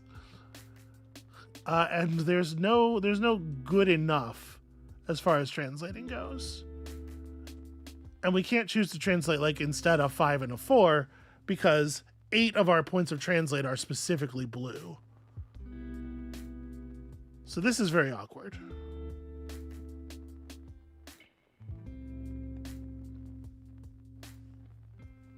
What do we do? Do we pass? I'm going to pass. I'm going to rest. Right. Read. I'm going to take the 5th action, which says we're done for the round. So when you take the 5th action, you take your turn order token and you move it down to the turn order track for next turn. Hey, Amabel, is it going to blow anybody's mind, do you think, if I put it on this space that gives me 2 time units? It will not blow my mind. That is a normal amount of mind. All right. You know what, Zotikos? I'm done. You got me. So obviously the generation will end whenever all the players have passed. So I'm out, and it's just Zotikos for the rest of the round. Now, let me look real quickly here at Zotikos' decision-making flowchart. How does the fact that I just passed change things? Because ordinarily, if you pass, you increase the time cost for all of the other players' actions for the rest of the round. Okay, the way this works is if you have performed the read action for this generation, you gain 2 time every time Zotikos either fulfills a King's Request or performs an action. Okay. And he's gonna go through the rest of his deck. So we're gonna get some stuff here. He performs a navigation action, if you would believe it. My man, he loves to navigate. Whoosh. Okay. What happens when he lands on a space that looks like that? Because this is a little different than some of the others. If he ends his movement in a space indicating the location action and a merchant ship action, takes a thing.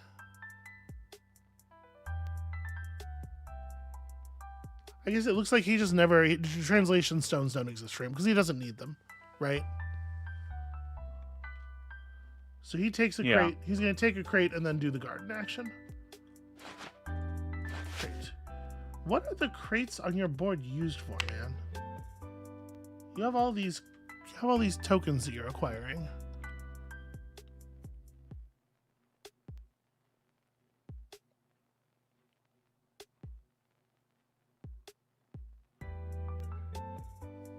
I'm looking through his rules real quickly to try to figure out why he is acquiring crates.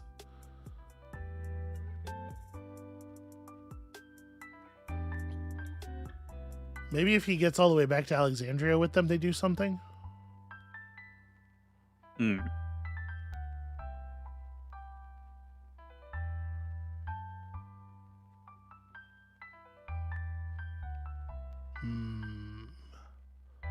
Well, I don't see it, and I'm just gonna not stress about it right now. I'm sure this is a searchable PDF.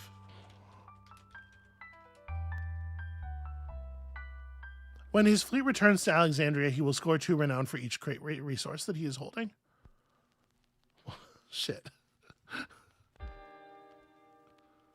Well, Amabel, that's not very good. No. He's got a lot of crates.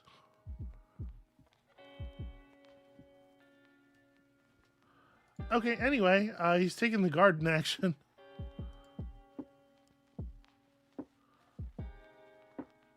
So, just like a player, Zotikos must have manuscripts and/or great works in the library to gain scholars. If there's more than one scholar he can take, he takes the bottommost of them. So, he put in a blue thing and a great work. So he is certainly qualified to gain Euclid as a research buddy. All right, so he takes Euclid. What do we do with Euclid?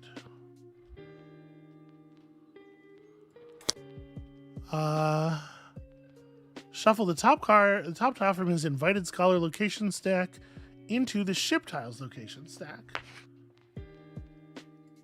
Okay. It's now available to draw. Shuffle.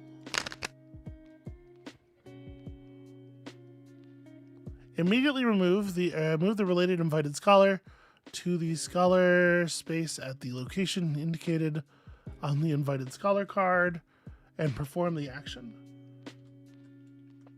Okay, so that is King's. That's get a King's request card. Is the location he has depicted. So that's pretty good. He gets an action right away.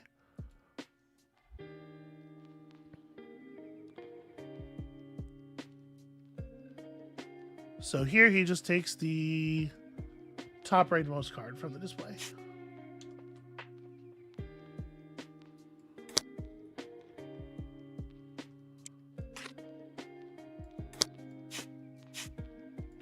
Here we go. Okay. And that's all that does. I gain 2 time. Hooray.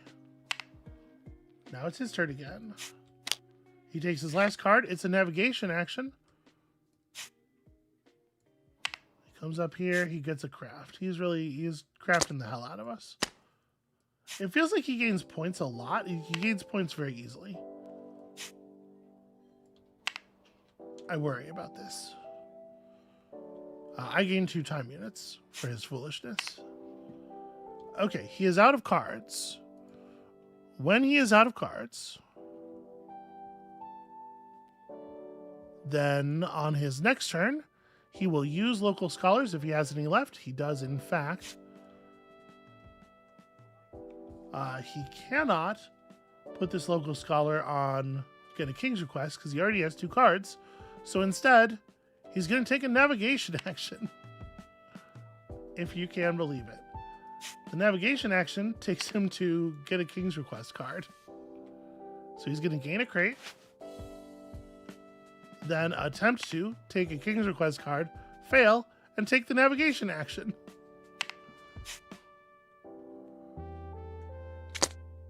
Amabel. Yeah. Help. Help in what way? He has all the crates, all of the universe's goods. Yeah, no, I think you're just getting bodied, sweetheart.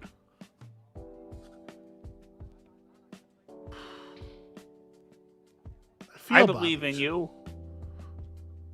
I do get. He took an action there, so I get 2 time units. And then he's not going to pass because he can fulfill a king's request. So I'm going to get 2 time units again. That's fun. And then he's going to fulfill a king's request because remember, crafts are wild. So here's his next king's request. He's going to put this into the library in the position where it will score points. Does it optimize, or is it just any point scoring? The first available space where he would score any points. Going, normal English reading order. So that would be only adjacent to oranges right now, though. There are no such spaces for a craft. So these will end up in the last 2 spaces he checks. That's kind of good news for us. Yeah. That means he doesn't score any extra points on his delivery. And then he ignores the bottom part of the card. Ugh. It's not good for us. Okay. Then it's his action, and he doesn't have any cards left, and he doesn't have any local scholars left. So at this point, he passes. He performs the read action.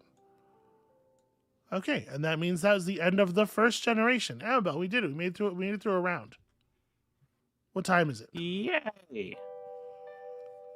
Okay, that round's like an hour and 10 minutes. Does everybody understand how to play the game? Isn't it? Who's having fun? Who's having fun? Reassure me.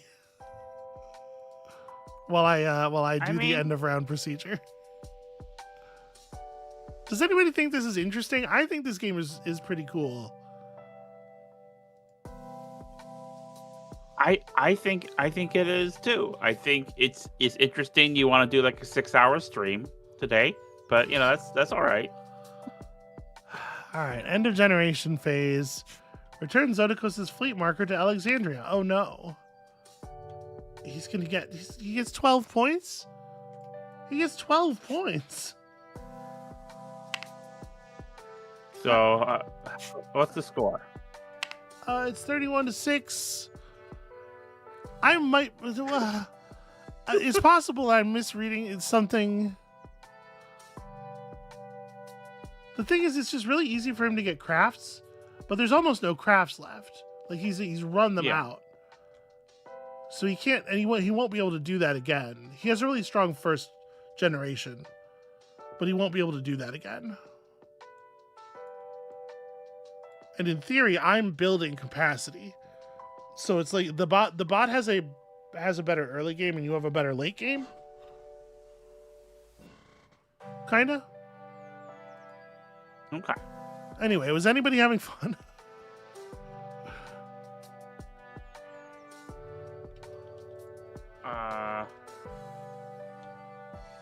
So Alex is enjoying you interacting with it. Robin says she's not supposed to ask. She's making a website for perverts. Good job, Robin. Yep. Somebody's got to.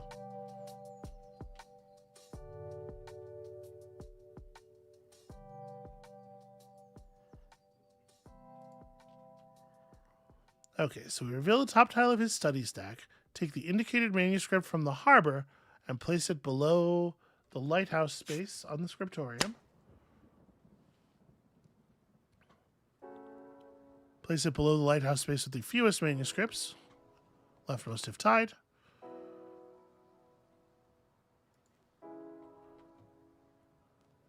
Refill it with the same kind. Okay. If I have any local scholars, I don't. Return all of our scholars. Yeah, everybody goes back home. So my dude comes back to his office, and my locals come back ready to be used. Your locals similarly come back ready to be used. What was his other? Yeah, navigation. Of course. Why would I ask that? Shuffle his discarded generation cards back into the deck. Makes sense.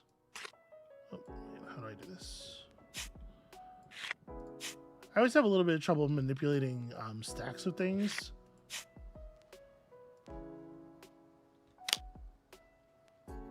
In this engine. All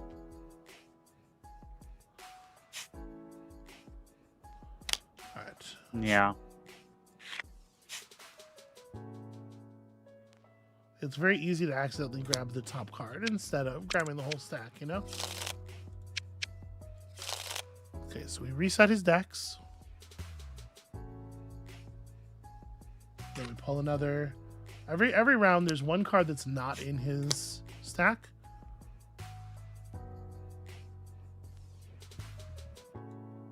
And we don't know what it is. That gives him a little bit of variance.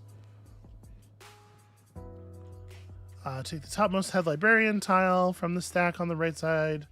Ah, yes. New generation means new head librarian. This head librarian, Aristarchus of Samos, has different feelings about which things belong next to which things. There's realistic filing system power struggles. You worked in a library. Does this feel? Yeah. I did work in a library. There were politics, but it wasn't. Things were pretty calcified in a lot of ways, so there wasn't a lot of room for maneuvering and politicking. Yeah, nobody has the level of power that the great librarian of the Library of Alexandria had. Nobody can really argue. Librarian. Nobody really can argue with Dewey. Right.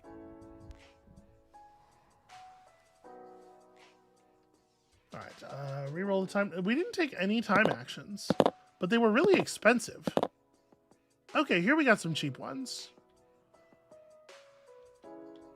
I guess a thing I could have done is that you do have the option of spending a time die along with a silver to gain the amount listed instead of taking one of the actions. But I didn't think it made sense for us to do it that last round. Okay. So, that's basically the idea. That was a whole generation, and you can see we are ready to do it again. Oh, hold on.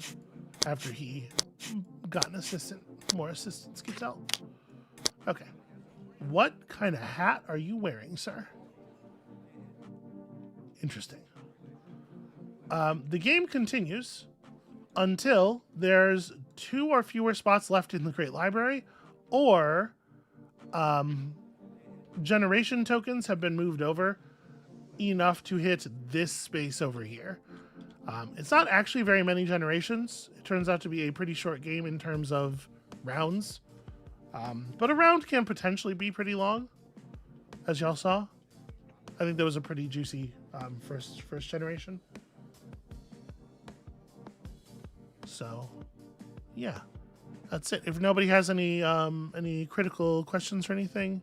Oh, also, sorry, and the last thing that happens is the leftmost generation tile gets moved over to the rightmost space. Okay. If nobody has any critical questions, I'll go on to generation 2. I'm not seeing any critical questions. Okay. Lily says fun is being had, so there you go. Thank you. We like hearing your voice, says Robin. I like hearing her voice. I don't mean to be like insecure. I apologize. It's just like I'm living in the feedback void here, and I know that this is kind of, it's heavy and slow. I know that it is. All right, so we do the planning phase, as you'll remember, in reverse player order. So he gets to place his first scholar, going after another king's request card, trying to make it very difficult for us to get a hold of them. I think that's pretty mean.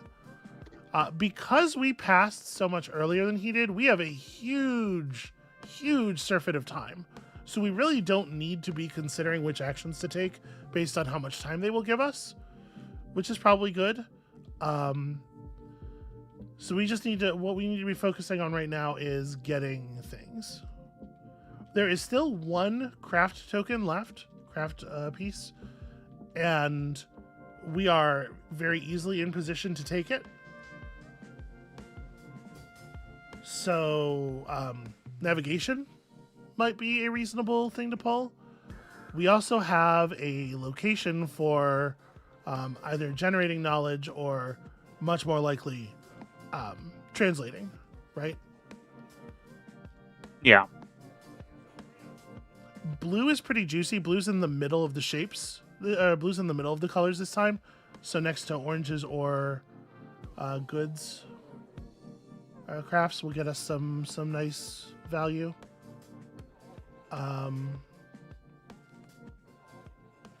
Yeah. I think I kind of do want to pull... The question is, do I think we're going to take the scriptorium action twice this generation? Because we can use our location card for it.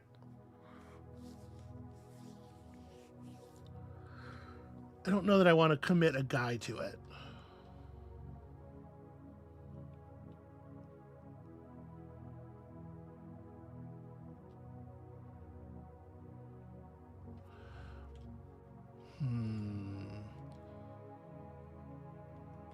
So we could try to play his game a little bit. You know, we could expand our fleet, get some crates, and then bring crates back and offer them up to the gods for 2 points per crate as well. And we get to do so selectively, so we can keep some of the stuff if we wanted to build a bunch more ships. So I do think that's an option.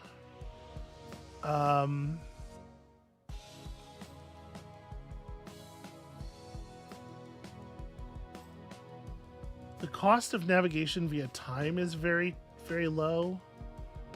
I was trying to figure out, like, what actions do we absolutely want to be sure we're going to get this round? And I think the answer is...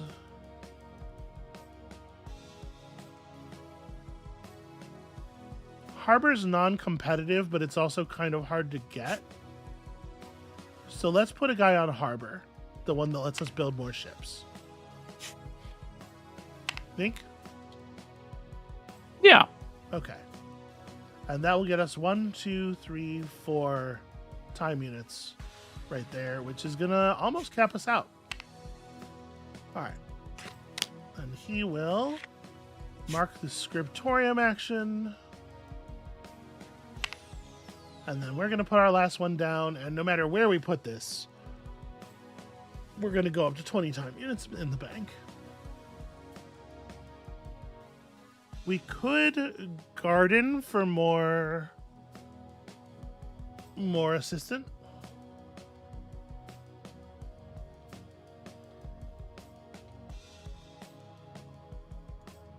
It's relatively easy to take a navigation action, unless he snakes the navigation action, right?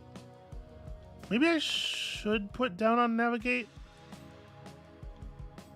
Well, the thing is, when we build a ship... No, we're not going to gain navigate, are we? Okay. I'm gonna put a guy down on navigate. I think that's how I want to run this. Okay. So that's a planning phase. Now execution phase. We just take turns until we run out of stuff to do. All right. Thing that I want to do, number the first, is I want to build more ships. Pretty sure. Or... No, pretty sure. We could do our translate right now. That actually... Oh, I should take the time unit. In fact, when I did this, I received 1, 2, 3, 4, 5, 6, 7 time units. But I was only allowed to keep one of them. Maybe we should translate first, just to allow... Because he's got a scriptorium pawn. Just so we make sure that we get the ones we want. I'm going to spend this location tile to go to the scriptorium. We're going to take both of our folks over. I'm going to pay a crate for 2 time units. We have to make this decision before I get the opportunity to spend. Shoot, I'm not going to do that. Do we want to pay a crate for a research bust?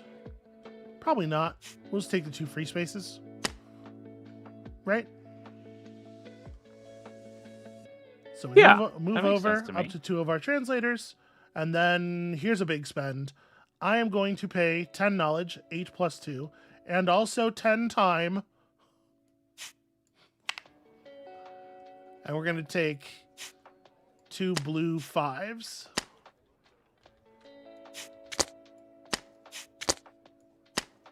Okay, so good news is that gets us 6 more points, doubling our score. Amabel, I'm so fucked. And then we get to library token these. I'm going to put get a King's Favor card and 2 knowledge for free, I think, onto these. That's pretty all right. These 2 are expended. Dice go back over here for future use. Okay. That was my first turn. What do you got, Big Ugly? Big Ugly wants to take a time action. He is taking the thing here. Because you can see he prefers actions that are 1s or 6s, then 2s or 5s, then 3s or 4s. So because this action is a 1, it's going to get got. It's a good thing that I put a guy on Navigate, right? Yes. Okay, and he's going to take a navigation action. Move him counterclockwise to the first space where he can take an action. He gets 2 crates. Terrifying.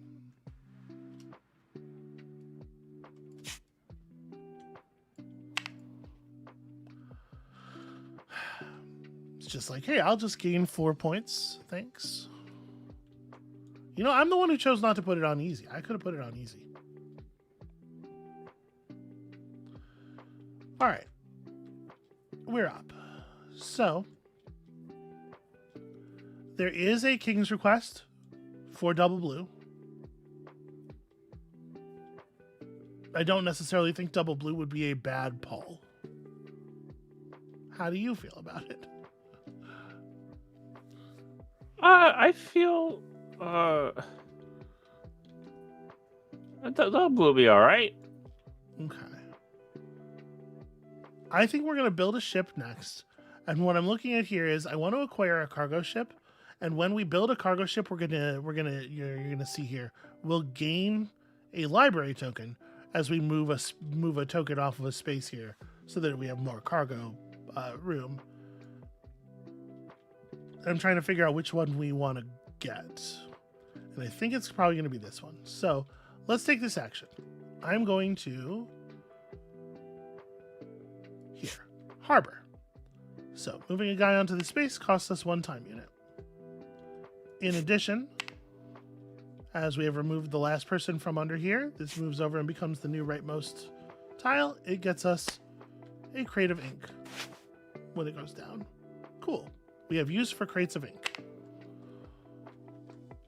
Then we are allowed to, 1 time, spend 2 time units to take one of our wheels and place it onto one of these wheel locations, one of these locations with the dark blue wheel behind it. This is going to cost us another 2 time units right now. There are 2 different kinds of ships you can add to your fleet. Royal ships can carry like crafts and translation stones and stuff.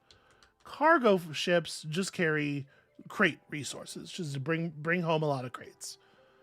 You can see when you build a royal ship, you just get resources, and there are you have space for 1 more royal ship in your fleet at the beginning of the game.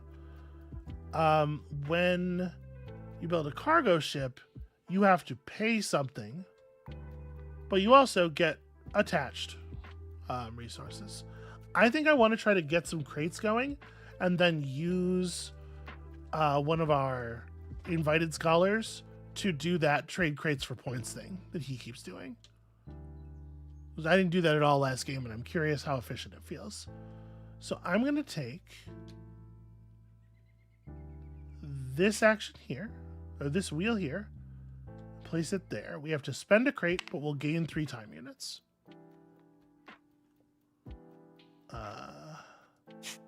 Gain 3 time units, spend one of those ink crates that we just grabbed. I have crates, so I should pull from these. Okay. The location I took the wheel from, we also take the location tile from, and there we go. Now we have a second cargo space for crates on our board, and we've earned this wonderful location tile that gives 4 time units when we play it, and lets us access one of those 2.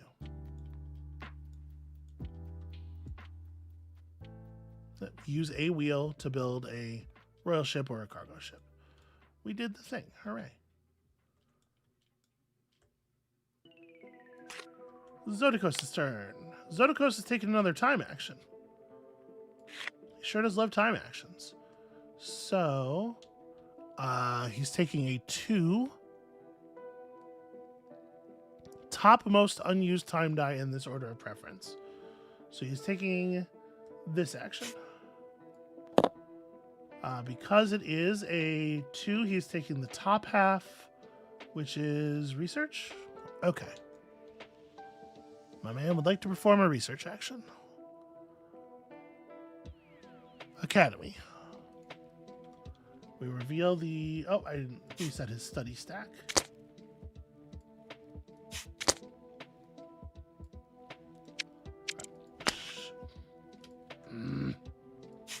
Like I said, I find this very clumsy. The way they've chosen to make their right-click menu a radial menu instead of, you know, just a straight context menu. Generally speaking, don't do that. Dear developers, that's wrong. Don't do that. It's a little clumsier than I'd like. It's so easy to click the wrong thing on a radial menu or mouse over. Like what happened there was I right-clicked on the menu and I moused over something, and you can see once you mouse over take, moving along the radial menu moves you along the values for take instead of... So I meant to shuffle, but I did it like this, and so instead it read take 4. Terrible implementation. Really, really awful. Anyway, he's moving on the green marker. To just before the next breakthrough space. So he will go like this.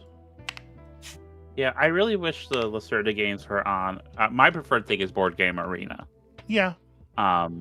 Because it does... I can't keep track of the whole game having to scroll around like this, like move around the camera and whatnot.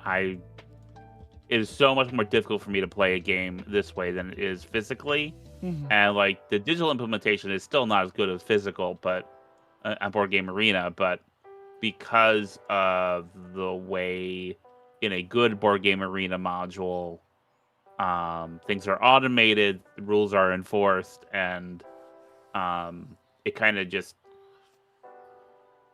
lets you look at everything in a kind of video gamey kind of way.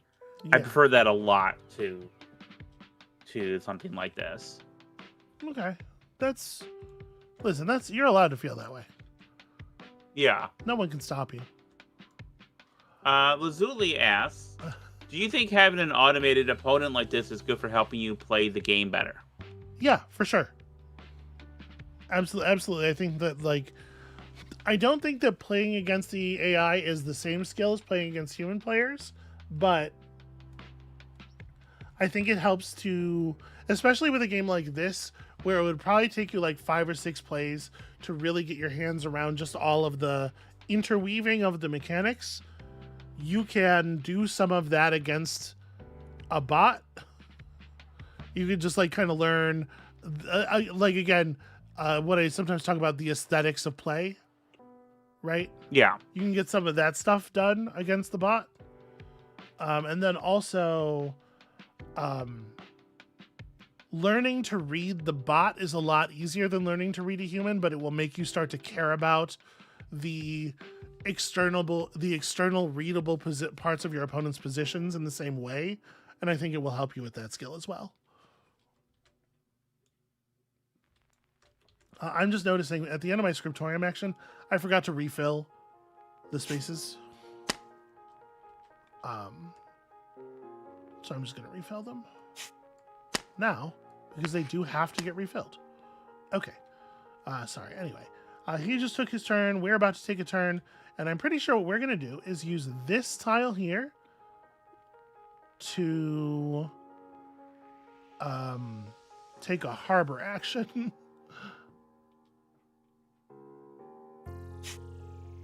So, before the action occurs, we gain 4 time units.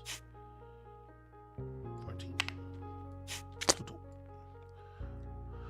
Okay, so harbor action, we pay 2 time units. I'm once again going to build a cargo ship.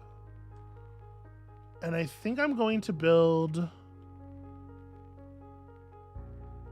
this cargo ship, where I'll pay a crate of parchment to gain 2 crates of my choice. We do not have a crate of parchment.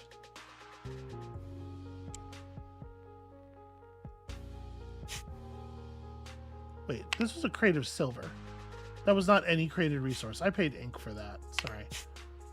Silver. You know what? I'm just going to go ahead and...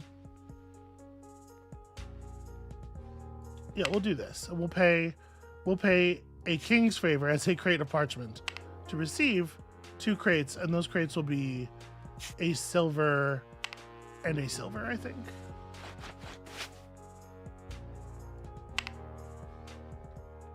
And also, that has constructed a boat. All right, we are getting ready to load up here. Look at all the cargo capacity our fleet contains. Is that more than what you had in our game? Because I couldn't really... Yeah. I was so focused on my board, I couldn't really pay attention to yours. Garden. Is he on garden? He's not, so he takes a navigation action. He gains a crate. And he does the research action. Yeah, I only built 1 boat in our game. And then I ended up not really using it. Like, I loaded it, but I never unloaded it. Because the game was weird. Because we were playing weird. Alright, he's going to take the study action again. This time he studies blue.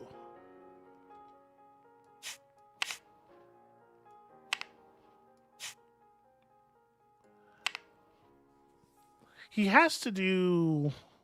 Yeah, he doesn't get any rewards on a track until he performs his second study, which is kind of similar to the way it works for us a little bit. Okay. And then... Good dog me venom. You know? I'm going to use this location tile here to take an academy action myself. And as you can see, before we do so, it gives us a research bust. Isn't that convenient? So, we're going to research orange. I only want to move 1 space. So I'm going to pay bust and time unit. And then we can take, like I said, the reward directly above us or any of the ones to the left of that. I'm going to take this, which is get a King's Request card without paying time units for it. And I'm going to grab, I think this double blue is probably the smart money, right? Yeah. Okay. So now we have a thing fulfillable. And also we've made some important progress over here.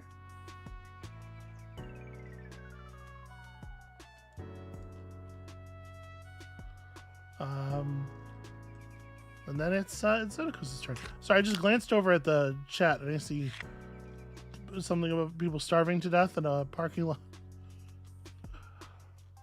I am not paying attention to what's going on, and so I should. Yeah, so Alex's friend invited her for food, except she had gone to the mall. She was meant to be here 90 minutes ago. She moved 2 car lengths from when she invited me. She may starve to death, according to Robin, because she invited you for food. So that's what's going on. Lazuli says you got to have car survival snacks in the glove compartment. That's correct. That's true. Yeah. That's right. So I got my pretzels. Sometimes I have meat snacks. Like, I don't like processed cheese, but I will get the meat stick with the processed cheese stick. Mm-hmm. That's all right. That's an okay thing for an Amabel. So, to illuminate my thinking here a little bit, the next space on the generation track here is a catastrophe. When the catastrophe occurs, one of the potential great works in the stacks is lost, and also there's no reward for moving your generation token forward onto that space. So I'm trying to let Zodikos do the next forward move, which is why I'm hesitating on this. But gosh, I sure would like to move my boat, I'll tell you.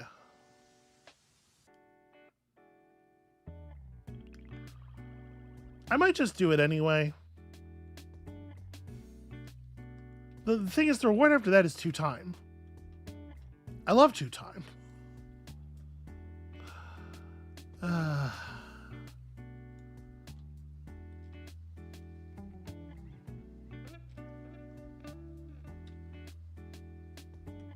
So I do want to deliver. I guess we can just make our delivery now.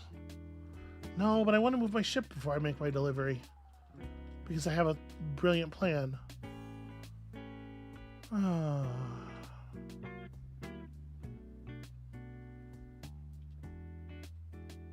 Crud, Amabel. Crud and also crap and also damn it. And I want to save this guy for discounting. But maybe that's not reasonable. Maybe I'm being very silly. Maybe I'm being a huge dumbass baby. All right, you know what? I'm gonna pay a creative ink. We're sending out our man.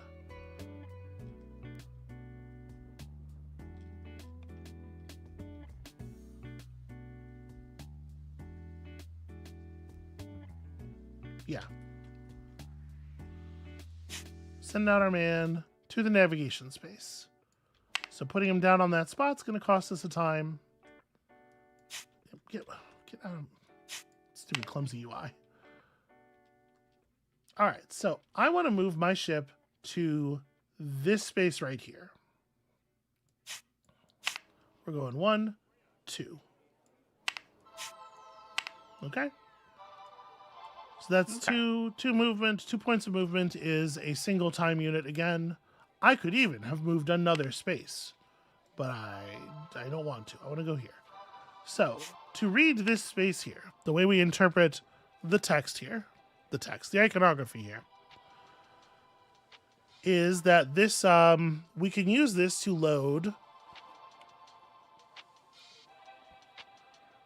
If you end your movement on a space with the merchant ship icon, for each merchant ship in your workshop without a ship location tile in it, you may place 1 crate of your choice from the general supply onto that ship. So I think that I am going to just like grab, we have 3 such spaces. I think I'm just going to grab a rainbow of crates. Hold on a second. We have other stuff here. Let me make sure I'm taking from down here. Okay, so we load up our crates, right? Yeah. if you land on this space in particular, you actually may either do that, or you may load one of your royal ships with a translation stone level 1, which can be used to create a great work. I am not interested in a level 1 translation stone. I chose the cargo half of that. And then we get to perform the action above the space. Or we get to receive whatever is on the scroll here, which in this case is an action, but in some other spaces would be, other stuff. So we're going to go to the garden because I want more friends. And having delivered an orange and a blue, I am able to hire on either Theocritus or Antipater pretty trivially. I believe I want Theocritus. I think.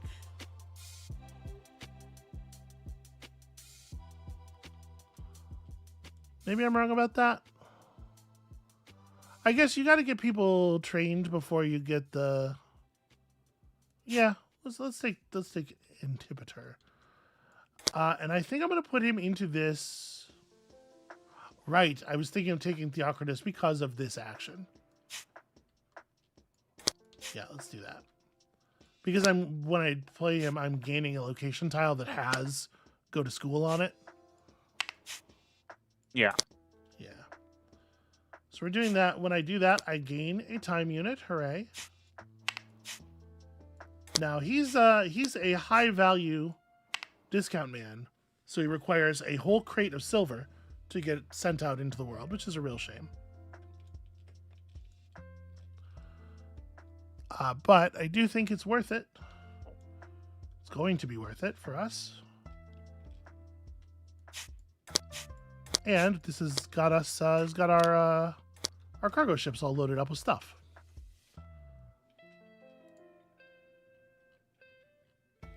Now let me take a second to make sure I remember, I'm real clear on the rules for something.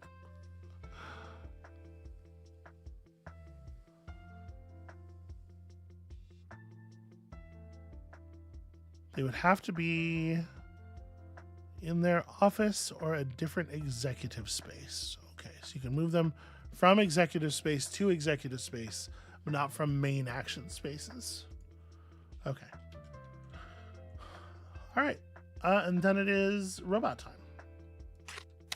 Roboticos, our opponent, has decided that he would love to take the navigation action if he had a pawn beneath it. He does not, and so instead he takes the navigation action. Ah. Well. All right. Oh, there's no action here, though, so he lands on us. And we get a free crate. Hooray! I will take a crate of ink. This crate of ink back. There we go. But then he does the same thing that we do. So he gets a crate for his actions. He gets a crate for coming in. And then he gets to also garden. And the garden action is pretty strong for him, as I remember. We're going to play it right out of the rules because I don't remember... because I need to. Okay.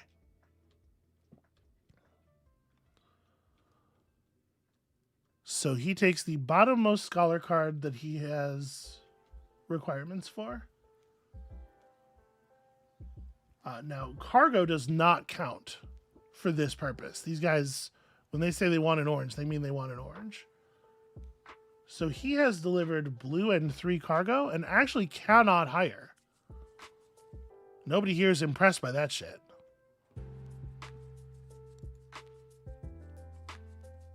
If Zodikos is not able to take an invited scholar card, he performs the navigation action.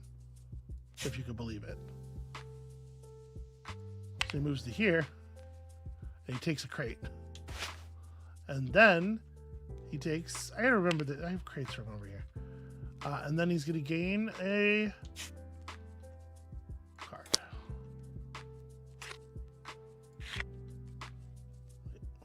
that go place here again. Clumsy. Okay, yeah, his turns are a lot less impressive when there's not a bunch of craft tokens everywhere. You notice that? Yeah. Speaking of craft tokens, I would like to get this craft token if I could. Is there a good way to make that happen?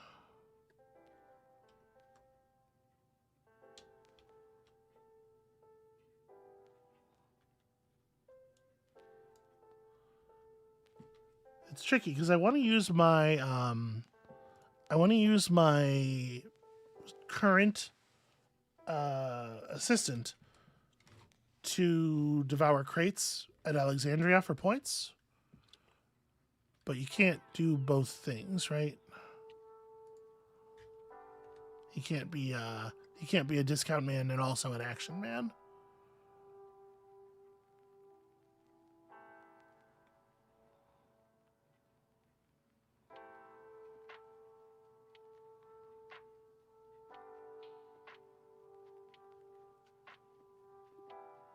He can be, but he has to be a discount man first. You can move people from executive spaces onto other spaces, but not from committed action spaces onto other spaces.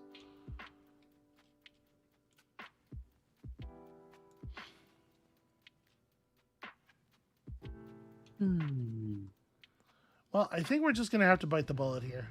I think I've run out of ways to not do this. I'm going to go ahead and pull this guy. We're going to go here. So that's going to cost me 2 time units.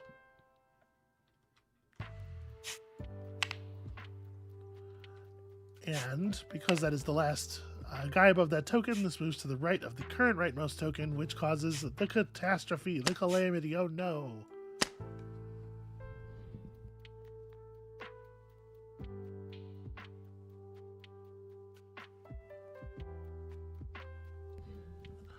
So it's not as bad as it sounds. It's not nearly as bad as the coughing fit I just had. What we do is we go through the Great Works piles for the lowest green Great Work that remains, and it is removed from the game. Oh no! It's Sophocles' Theban plays. They'll never exist. Amabel, we've destroyed the time stream. And then also, like I said, there's no reward here, so I don't get anything. That sucks. Then we're going to move our ship. You can see there are some, ways to move between the top and bottom that the bot doesn't. The bot always just goes around the outside. So I'm just going to move 1 space, but that's still going to cost us 1 more time unit.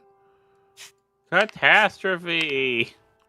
And then we're going to acquire this goods tile. Goods tiles have a cost on them. This one costs 2 silver. Something tells me we'll be all right. And then this guy comes over. Here. He is cargo. Welcome to the cargo space.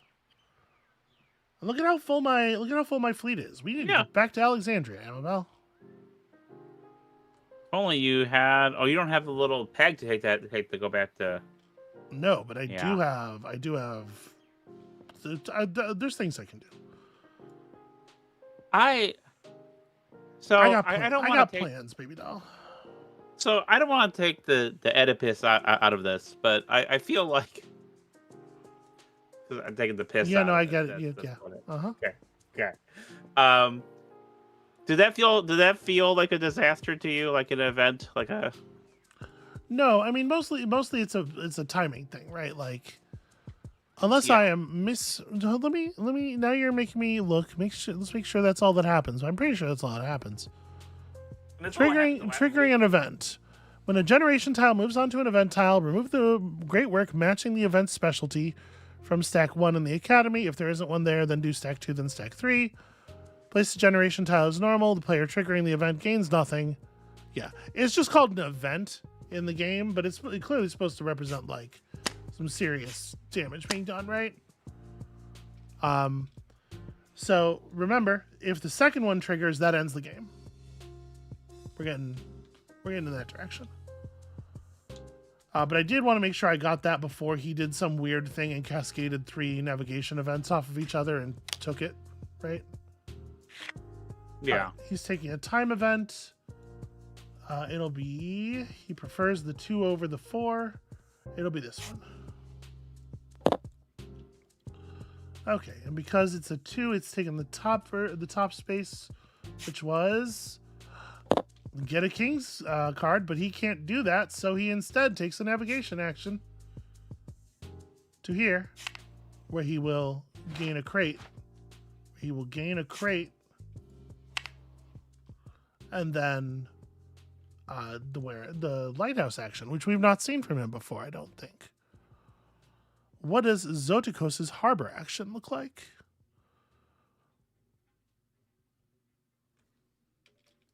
Reveal the top tile of Zotikos' harbor stack. Okay. And place his captain token on the indicated space in the harbor. For the spaces to the right of the dotted line, place the token on the single cost space.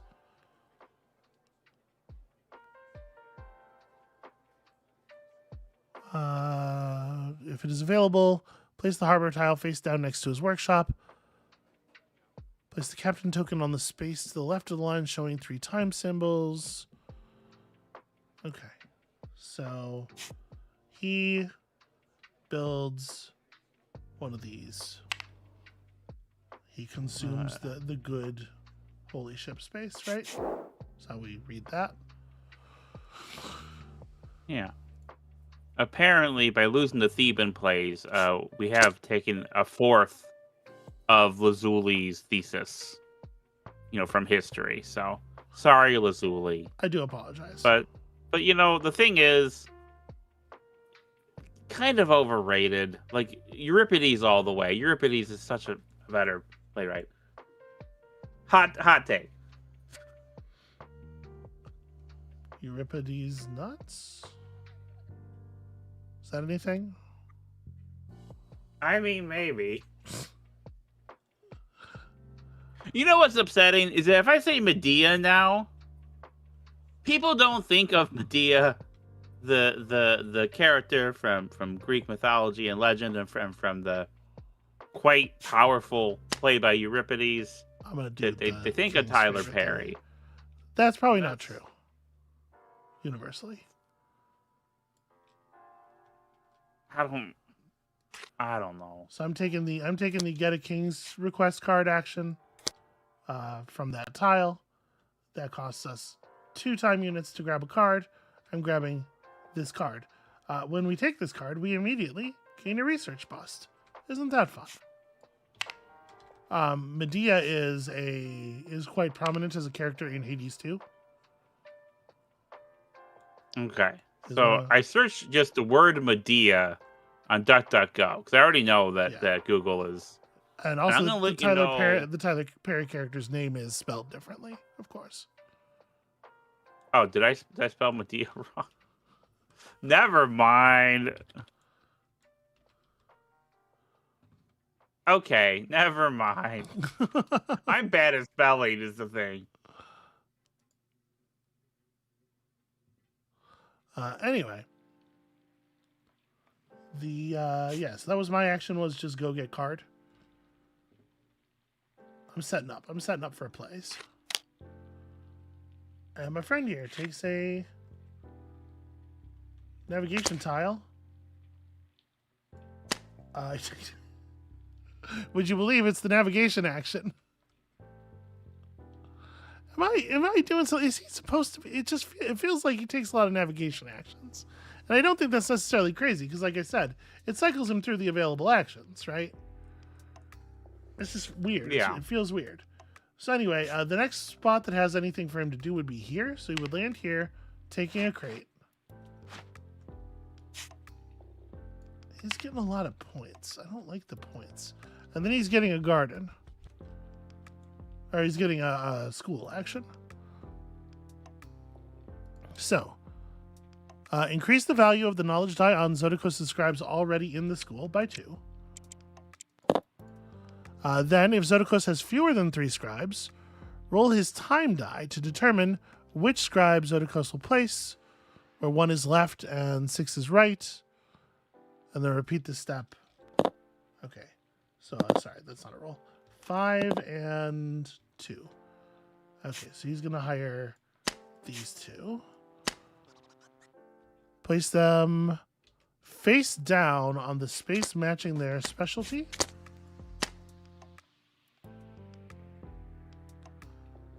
Place his dice on them, set to a value of 2. Sure.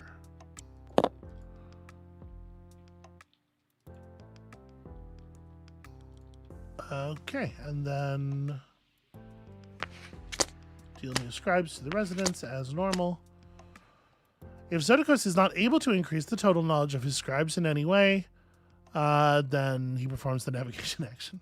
Yeah.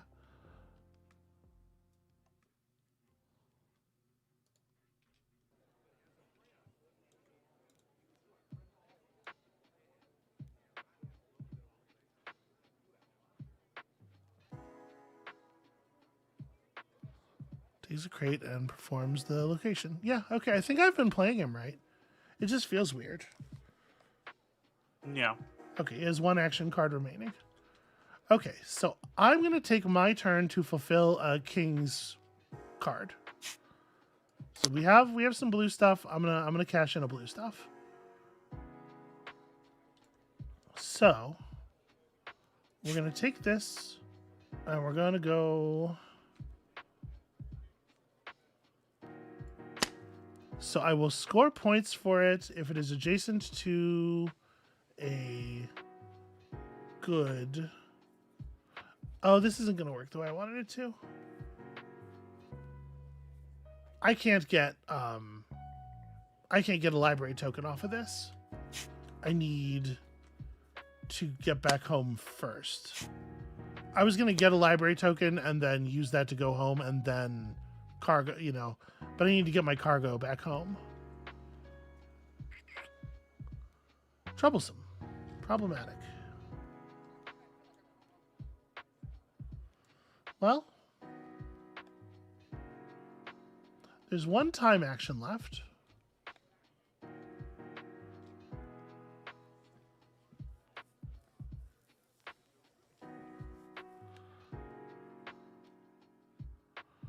Okay, let's spend 4 time units to go back to the garden.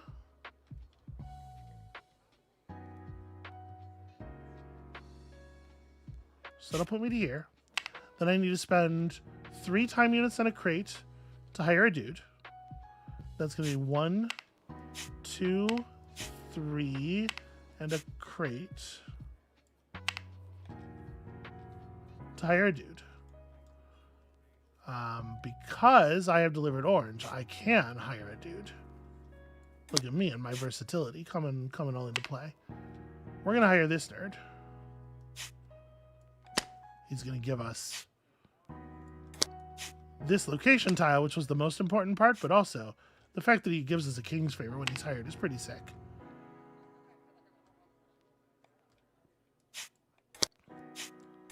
The thing I don't have enough of is research assistants, Amabel. Yeah, you think so? Yeah. They're just it's more mans to do things. What could you not love about it? Okay, so we spent the last time action there. Yeah, I'm good. All right. He's going to do generation card. Generation harbor.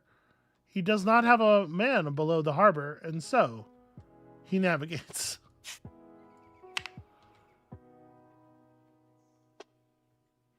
Okay, when he lands here, he just takes 2 crates. Leaving crates in the bag because he has 2 crates. He's going to gain so many points at the end of the round. Amabel, my heart. Please help it. Yeah, you're my heart. Thank you for calling me. Your heart is so sweet. You're sweet. Okay, so good news is that because of our fleet upgrade, because somebody removed a cube, it's actually only going to take us 1 time unit to get back to Alexandria. 3 spaces. So here we go. We use this location tile to take a navigation action. We spend 1 time unit. Sorry, executive action before the turn, or before we take our main action. I'm putting this man in, what's his specialization? Orange. I'm putting this man in the discount position, which costs us a time unit, which obviously is this guy. Okay, so I put him I put him in the executive position. Then we take our main action, where we move 1, 2, 3 spaces for the 1 time unit we paid. Okay, having moved to Alexandria, let's process moving to Alexandria. Unload your cargo, send a manuscript to the scriptorium. If you have a scholar in an executive space, you may offer resources to the muses of creativity. So, unload my cargo means this stuff comes to our actual supply. This becomes owned value. I'm going to grab this peg for that. And so we do score the 3 points for this now. We're doing it. And then the Muses of Creativity. I've never done this before, so let me look at it in the rulebook. This did not happen at all during our previous game.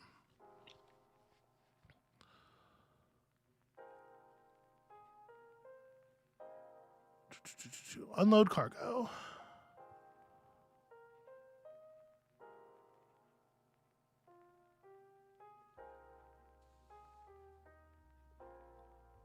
For each resource on your merchant ship spaces, you may place it into your supply, or you may offer the resources as a gift. Yes, sorry, I didn't want to take these.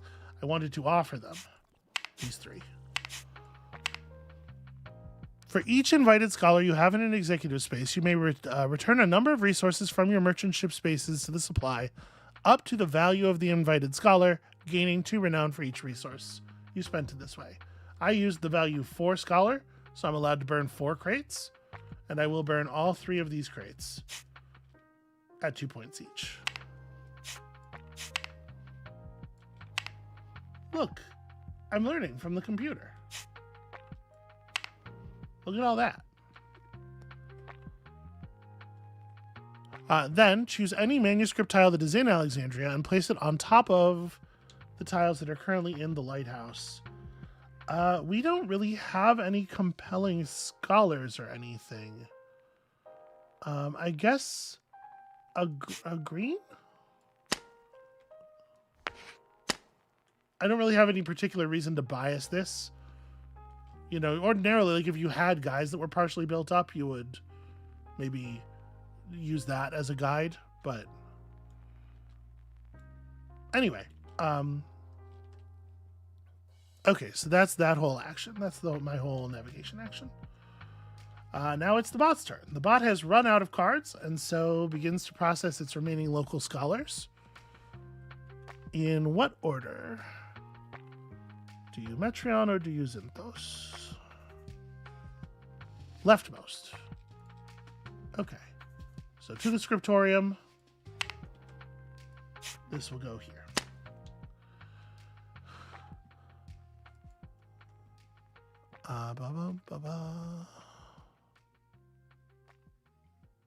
So in the scriptorium, you should actually be able to do something now. He wasn't able to actually use it last time. All right. Move up to 2 of Zodikos' scribes. Prioritize scribes with the higher value die over those with the lower die. Place them in the leftmost empty spaces. Zodikos translates manuscripts that match these scribes' specialties. So he's going to move this guy. Highest value, right? And then up to 2. From left to right in case of a... Okay. So Zodikos translates scripts that match these scribes' specialties up to their total knowledge value.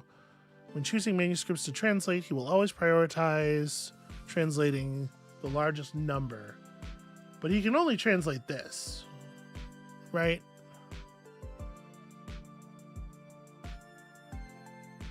Yeah.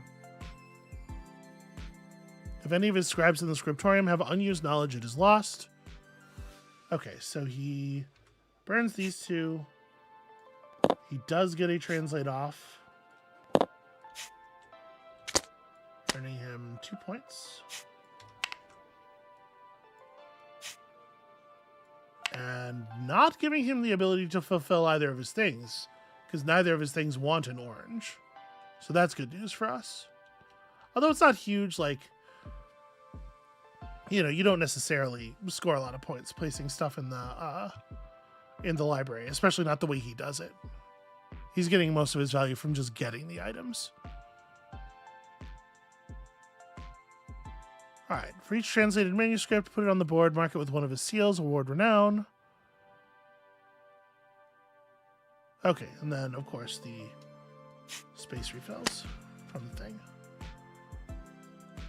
Okay, and now we've stranded him with just an orange guy and no orange. Look at that. Look at the counterplay, Amabel.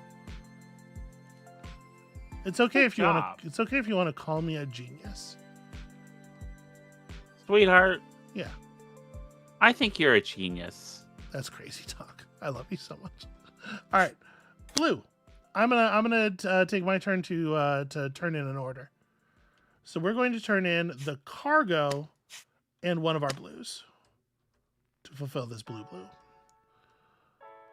So right now, the head librarian loves cargo being next to blue, and also check this shit out. These should be face up. We should know what these are. It literally doesn't matter because I'm making all of my decisions positionally, but technically I do get to know what these are. All right. So I'm going to take my cargo thing and I'm going to put it here.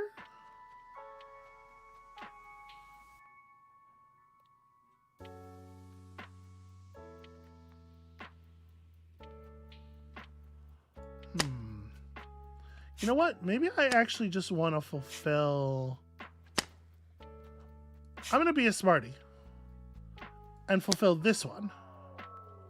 We're just going to put down the cargo thing for the moment, and you'll see why this is better in a second. All right, so I'm going to put down my cargo thing. And I'm going to put it right here. So it's going to get me a crate, and it earns me a location tile. And when I take this location tile, I immediately get 2 research busts. Hey, that's pretty fun. And we get a crate of some kind. I'm going to take that crate as ink. Okay, when we do that, we don't score any...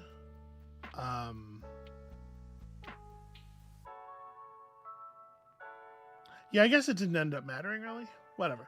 When we do that, we don't score any adjacency bonuses. Cargo doesn't score for being adjacent to cargo. But I'm putting this here so that this tile is live as possible. I guess if I put it here instead, then we'd get a match, and then I could still go here and here. But remember, the manuscripts have to go in blank spaces. I can't use a manuscript to claim a space that has a thing in it. All right, I'm sticking to the choice I made. This is our turn in.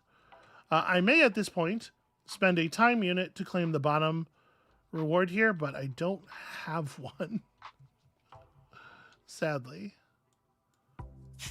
So this is scored. We did it. We made King's Favor.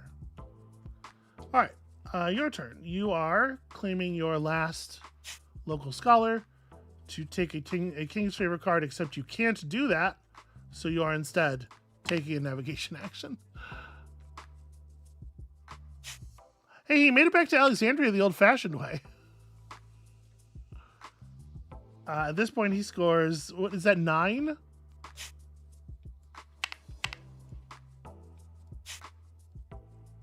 Does appear to be 9. What happens if he makes it back to... If he ends his space location. Okay. He just unloads. All right.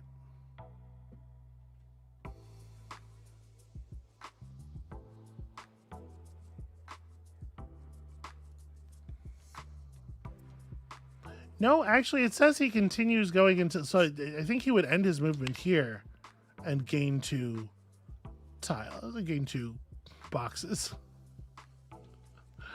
I'm gonna give him the points for his 2 boxes, and we're just gonna consider this because he's done now. His next action is gonna be to read, you know. So I'm gonna take my final action here and turn in goods before the librarian changes. So first thing I'm going to do is place this here. That gets me a research bust, which is fun.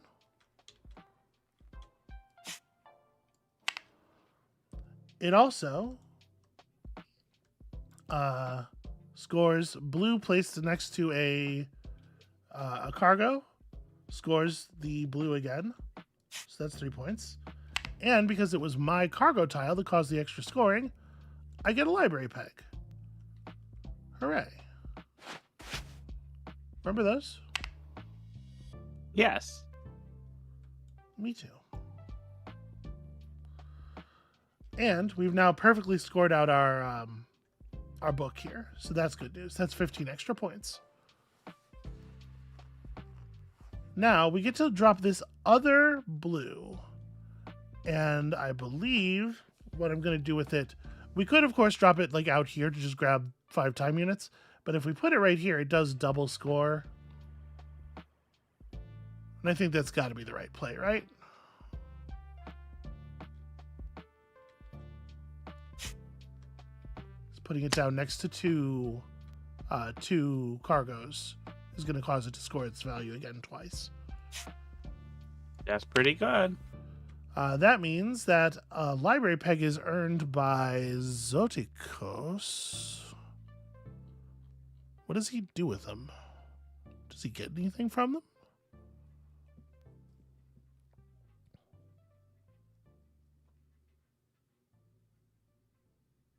No, he doesn't benefit. Yeah, I mean, he has nothing to do with them. Okay. So yeah, all right, 6 points for placing that. And then I also don't pay time units for the bottom half of this because I don't have time units to pay. And also, the point was the points. And gosh, we got points. All right, so that'll be me out. The bot now completely out of things to do. Passes, and the bot gets to pass first, which means that it's going to get to determine which turn order space it wants.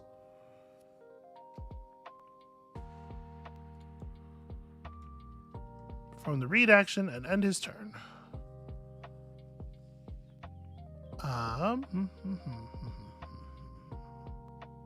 It doesn't actually say which space he takes. That's weird.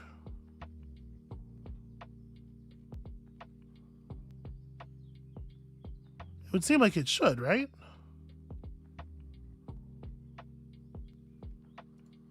What do you think? Does the bot like to go first?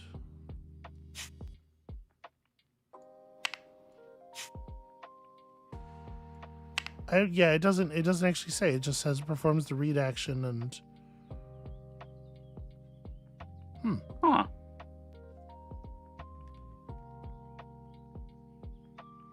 So this is, of course, not the final version of the rulebook, and it is worth noting that there are, like, I'm seeing typos and stuff, so it could just be an oversight.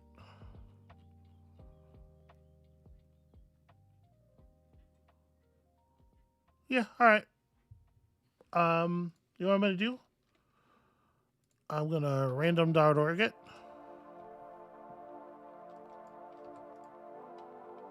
Okay, he went here, much to my dismay. So I will go here and get the king's favorite token. Wait. No, I do have to stop.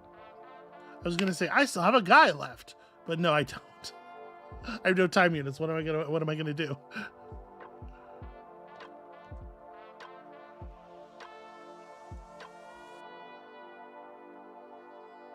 Yeah, there wouldn't have been a way to. Well, no. Okay, we're good. So sorry. I know I'm being a little wishy-washy. Okay, so then we got to end the generation.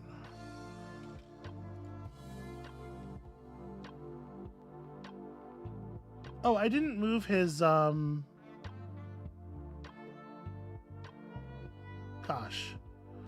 Hey, Amabel.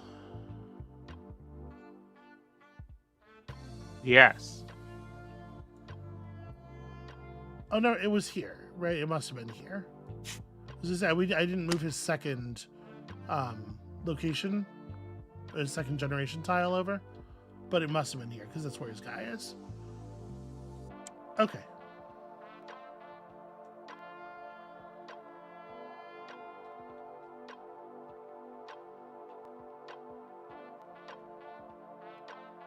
No, wait, this is a different guy. This is his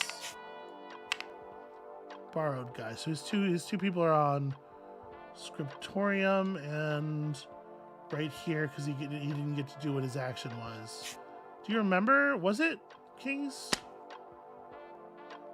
Ransom? Do you remember what the other yellow action was? I don't. All right. Well, I think it was this. I'm gonna leave it like that.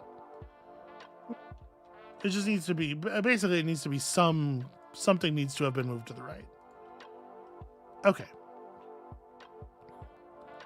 End of the generation phase. Zodikos' fleet marker goes back to Alexandria. He gets all the points.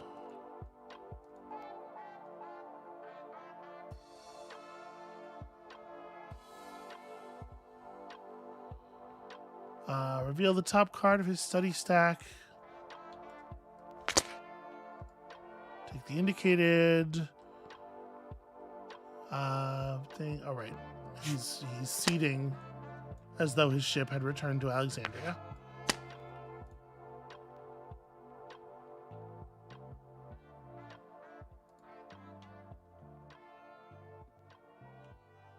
Return all of the scholars to your boards. I don't know. I'm not sure that I am feeling super good about my position here. You know?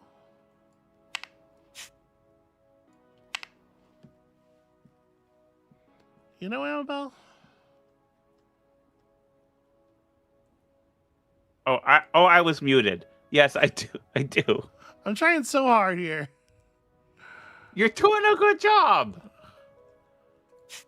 You are being entertaining. You are keeping people company in the stream, which I think is a thing that is a thing of streams. You are showing off the game and its complexity and talking about why you like it.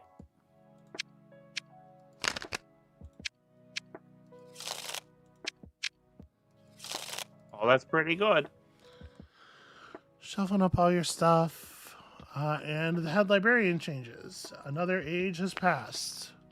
And Aristarchus of Samos was found dead from our autoerotic asphyxiation in one of the library back rooms. Welcome, Apollonius of Rhodes. He has assured us he doesn't have any weird things about jacking off. Jesus. We believe him. Do you want? Is there something you need, Amabel? No. Okay. Just... He assured us. So, the time dice get re-rolled, right?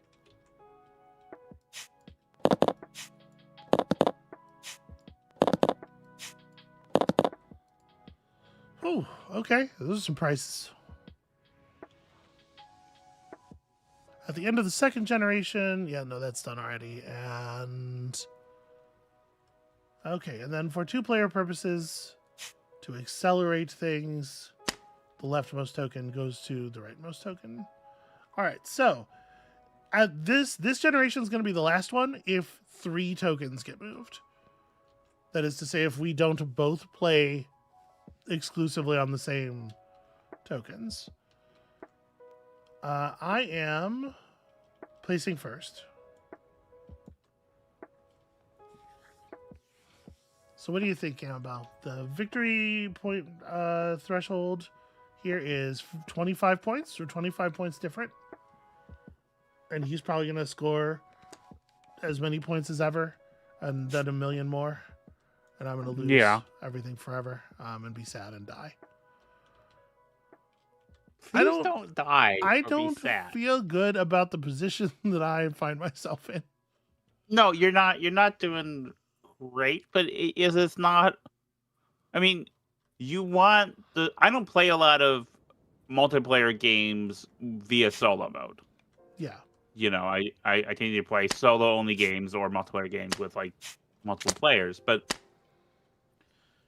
don't you want it to be a challenge? Don't you want to be ground into the dirt? And then say thank you? See what happened here. I moved the die without moving the. This is. He still has a blue translator. He used his orange translator, and all these are expended. Okay. All right, so he has a blue 2 left because he used his orange. That makes sense. All right. So the beginning of the final generation.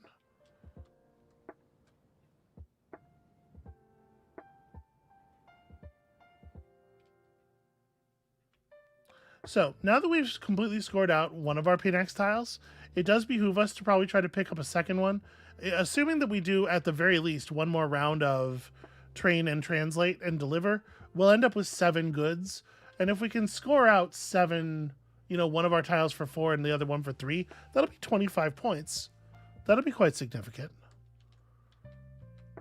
It will certainly be helpful. I'd also like to do another crate delivery if we can. I think to do so would be pretty excellent.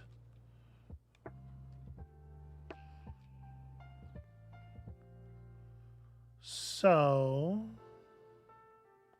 I'm looking at the positions of the tokens here. We have 0 time banked.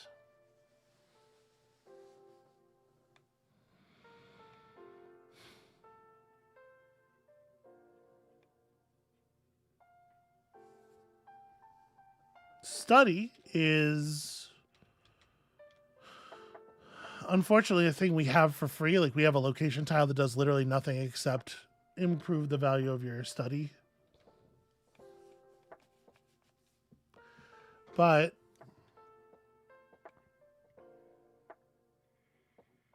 maybe we take more than one study action. I'm just trying to figure out how I'm gonna have the time for everything. Right. I definitely don't want to commit a second guy to improve to schooling. We could commit a guy to getting another library assistant.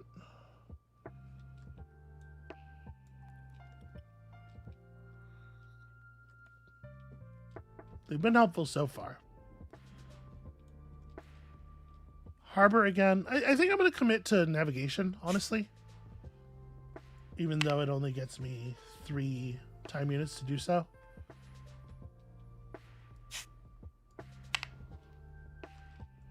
And then I'm gonna pass it over to you there, you horrible monster. And he's committing to school. Okay. And then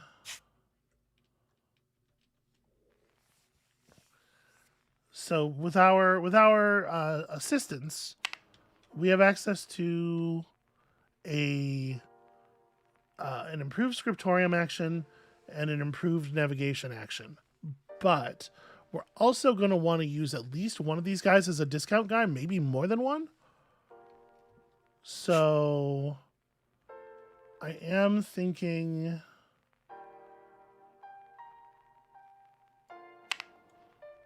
I really wish Scriptorium wasn't so far to the right. You know? Yeah. Uh, Yeah, I didn't use the guys for discounts at all when I played. So you're really. I think what we did last time was we both played very fucking poorly. But it's gonna be the nature of the game when you're playing for the first time, right?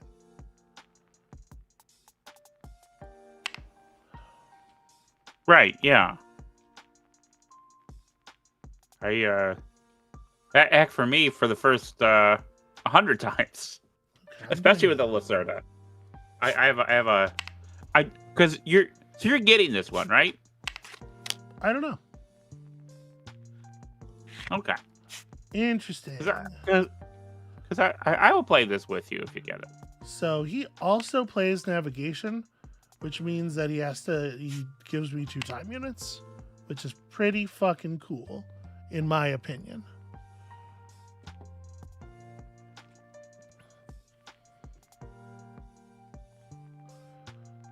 Okay, and then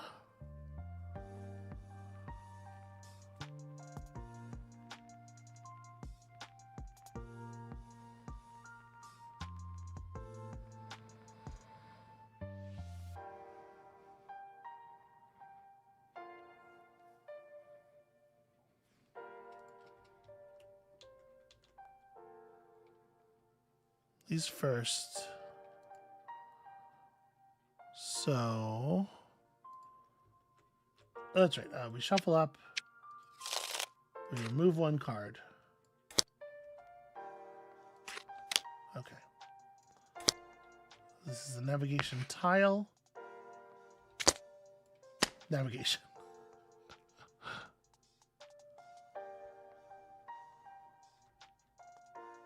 Yeah, okay. Perform the left one or perform the right one. If you can't do the left one, well, it turns out you can do the left one. 2 crates.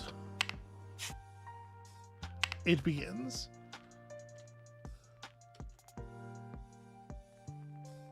All right. I'm going to buy time. Okay. So I'm gonna take this action here. I'm gonna spend silver to move one of these things over to gain time units equal to the die instead of taking the action.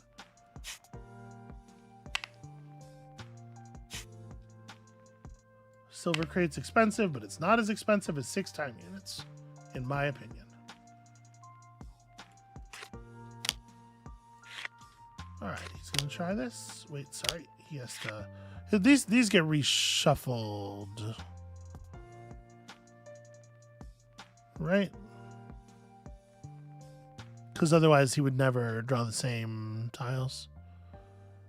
First turn orders. Fill the top card of his generation tile.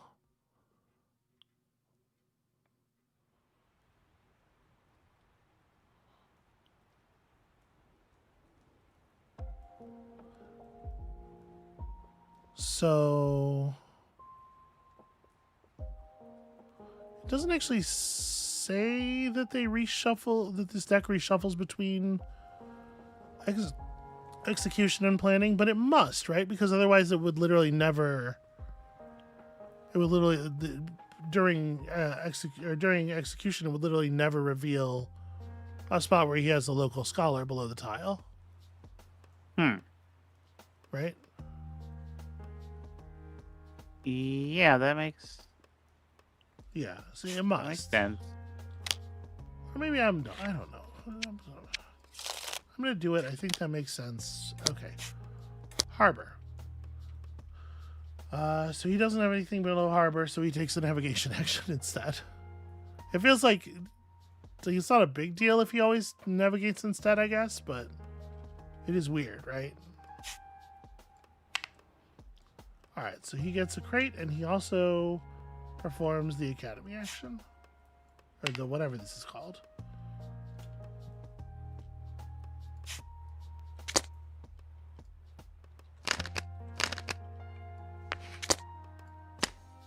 blue.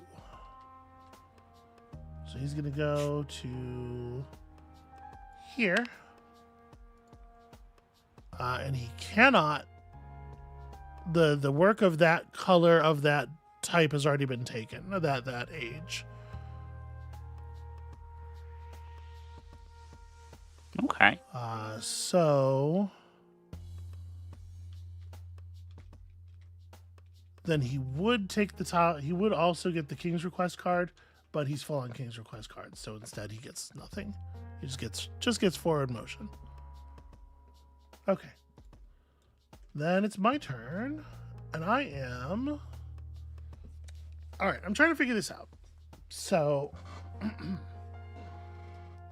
here's what I'm thinking. If we take 2 research actions over the course of this age, we can do 1 for 3 to get to here, take another Pinax tile, then do 1 more and take the high value great work. Right? We're going to need 1 translation stone to take a great work no matter what. The translation stone that gets you the level 2 and the one that gets you the level 3 are not even really different. Right? They're the same distance from Alexandria. Yeah.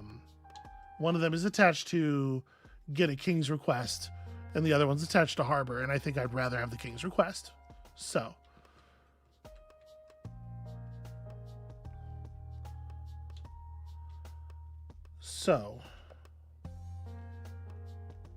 we only want to stop once, so I think that makes sense. So we're trying to make that happen. We're trying to make 2 ship moves, 1 to load our ship with cargo, or our cargo ships, and 1 to load our royal ship with the translation stone. So I would like to do this twice. Then I would also like to get at least 1 more manuscript translated. And between all of that, if we gain a great work and we gain a translated manuscript and we gain a King's Request card asking for those 2 things, then we have 1 more delivery queued up. We're also getting, over the process of the 2 moves, we're getting a Pinax card that will allow us to score 3 points off of the delivery, off of the 3 goods that we deliver.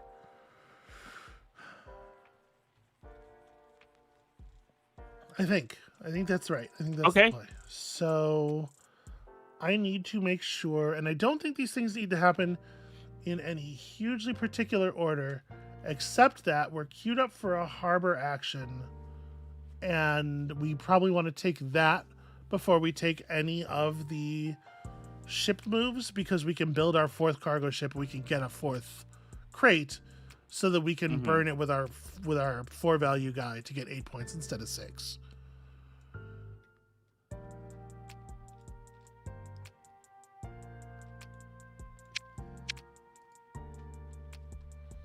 So here's a little wrinkle too. Looking at these, the way the generation spaces are stacked up, I'd really love to get the 2 time. But this is kind of tricky because we don't really control the rate at which, like, I can't control the rate at which my 2 tokens go because he's on one of my tokens. Okay. Right, so we can try to wait out him playing this, but we have no idea how long that's going to take. If he takes this guy from here, gets a crate resource, and then we can get the 2 time, I'd feel a lot better about that. But I just don't know that I think... You know what I'm concerned about? I don't know that I think that we are in control of the tempo enough for that. Yeah. So I think I'm just going to take the harbor action now.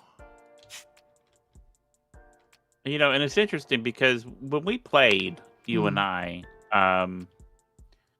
was concerned about you ending the game quickly, and I made some moves with the idea that I might not be able to do all my moves. I have to prioritize the order I'm doing them in. And you told me after, like, oh no, I was not in a position to do that. I needed the game to go longer. Well, not that I wasn't in a position. I could have ended the game, But if you looked at like the amount of scoring potential I had left, there's no reason I would have wanted the game to go short. I wanted as many turns as I could get. Right. I just could not read your position.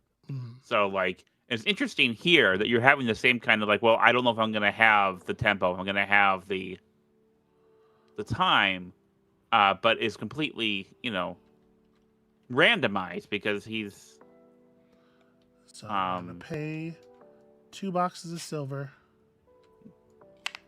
2 crates of silver. He's not a person that's prioritizing, gaining us things the way a brain would. Well, that's precisely the problem. Yeah. So if this was another person, you would read it at, like, how would you read? Well, I would try to figure out when they want to do that thing. Okay. And because human players have to thread their actions in a certain order, you can do that much more reliably. Right? Yeah. All right, I'm living in fear here. Zotikos goes to his location tiles and finds navigate. Okay, so he will crate and he will scriptorium. Except he's not going to be able to translate anything. We know that, so he will navigate. Where he will crate. The navigation chains are what's killing us, but honestly, it might be holding his score down because he's not getting the good actions. So he is still not in position to entice any of these people. So he navigates where he gets a crate and then can't take a card, and then he navigates where he gets a crate and then Jesus Christ. He gets a crate and then at least he can take the harbor thing. This thing where he got stuck on 2 cards he can't fulfill, I think is causing some real weirdness. Okay. Okay, so he would like to put a thing there. He is able to do so. That is not fall. All right, so what else happens when he harbors?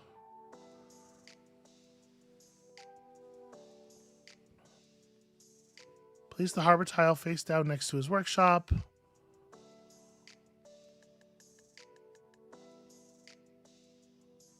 And that's it. It just blocks the space for player consideration. Oh, Amabel. Yeah. What a nightmare. Okay. So at this point, I think I'm going to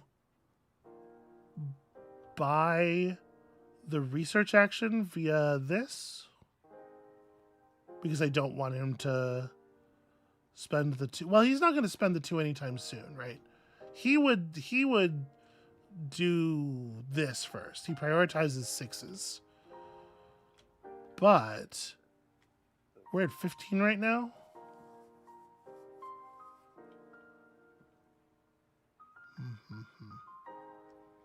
If we do all right, I am going to do this. 2 time units to take the academy action.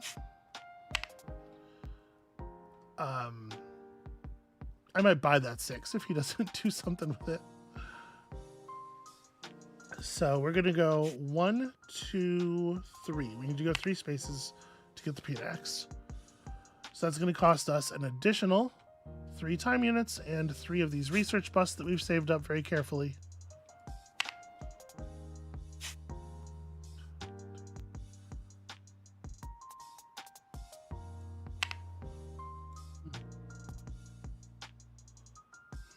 Actually,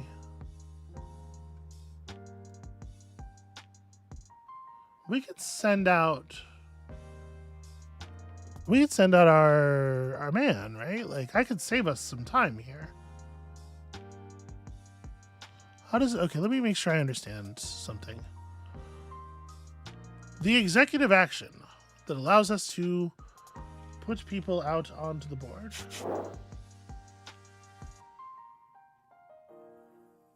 Move an available invited scholar to an executive space. This is what I'm talking about. Okay. If you are visiting Navigation, Scriptorium Academy, or school location this turn, this executive action allows you to move one of your available invited scholars onto an executive space with matching specialty. To send an invited scholar to an executive space, choose an available invited scholar. An invited scholar is available if there is an invited scholar card in their workshop slot, and the invited scholar is in its office in your workshop, or on a different executive space. They are not available if they are on the main action space of a location, or in the action space in your workshop. So you send them there, paying the appropriate cost. If they're in their office, you have to pay the cost. So if we do the executive action of, say, putting this guy up here, because he is that color, he is orange, at the beginning of the turn, it would have cost us a silver, which we can only pay by losing our king's favor. That's our silver. Then he gives us a discount of 4 time units on that action. So we pay 0 time units and 3 busts at the cost of having spent the silver instead. And then he can still be moved to another executive location later.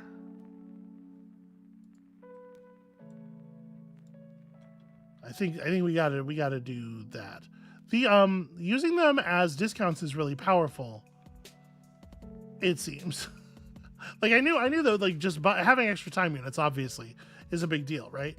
But I don't think I had realized that you could move them from one executive space to another executive space. So they can bounce around the board and reinforce you in multiple places. And the big limitation is that they have to be the correct color for the thing you're doing. Yeah, that's really something. Okay, so that was that action. So we get a Pnax token, was the big takeaway there. So what I'm thinking here is that obviously if we are going to place stuff like this guy, I'm looking at the 5s, right? Yeah. When what's his face gets his shit together and places again, he's going to place stuff adjacent to works that already exist or in the last available space. And so this will be a space that's available, that's like functional to build off of. And so I'm looking at these and thinking maybe like this one, right? Interpreted this way.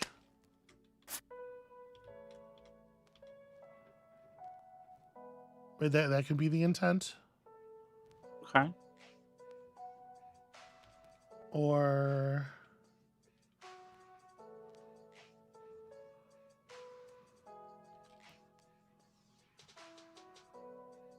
yeah, I kind of think that's the most exciting one. If we... Yeah, I'm taking this one. Okay, let's hope that we can score lots of points on both of those.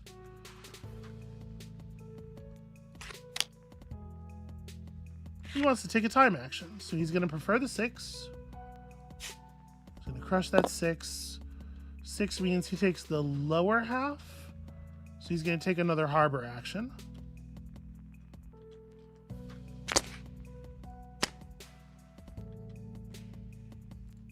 Okay, so if he draws only things that have been removed, does he pick a different tile, or does he take a navigation action? Place a token on the single cost if it's available, the double cost otherwise. If he cannot place the token on an indicated space, he performs the navigation action instead. Ain't that always the way? Crate and scholars. Crate and make scholars. Okay. So this might fuck us up a little bit. So first of all of his currently existing scholars go up by 2. Then he rolls his time die to determine scholar 4. Scholars 3 and 4 are joining him.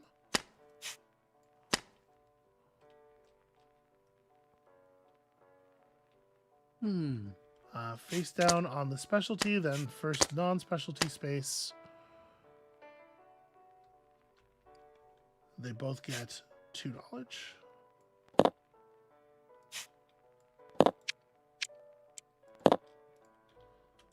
Okay.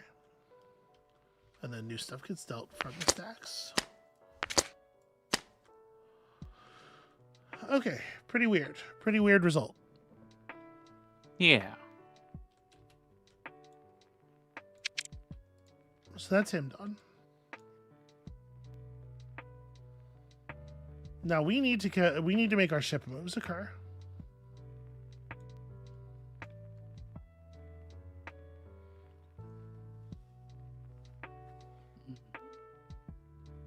And I think I want, let's see here. So we get 3 spaces per point spent, right? 3 spaces per time spent. I'm trying to figure out, like, what are the 2 spaces? We know what one of the spaces we want to stop on is. What's the other one? Do we want to use it to script? We don't research again, because we can't research again until we have the stone. Yeah.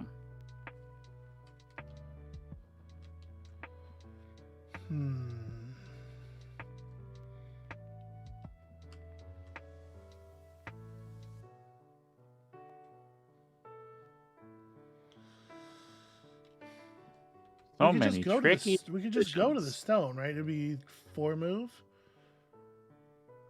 We also need to do this action.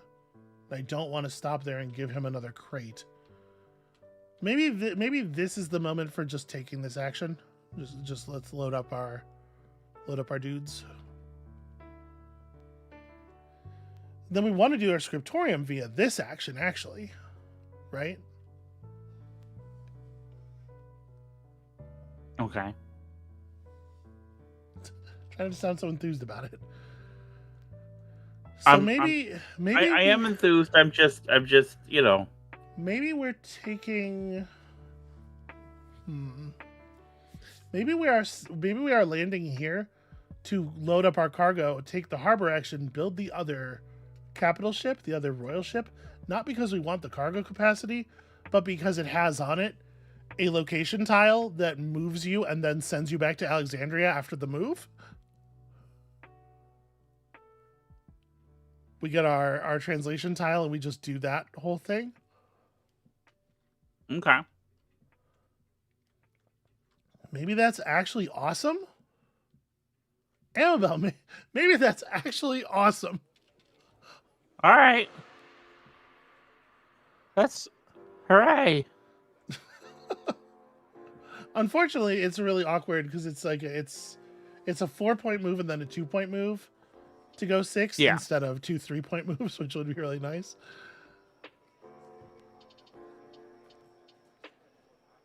Yeah, I think I'm going to do that. So we're going to go 1, 2, 3, 4. So to be clear, what I'm doing is sending this guy out.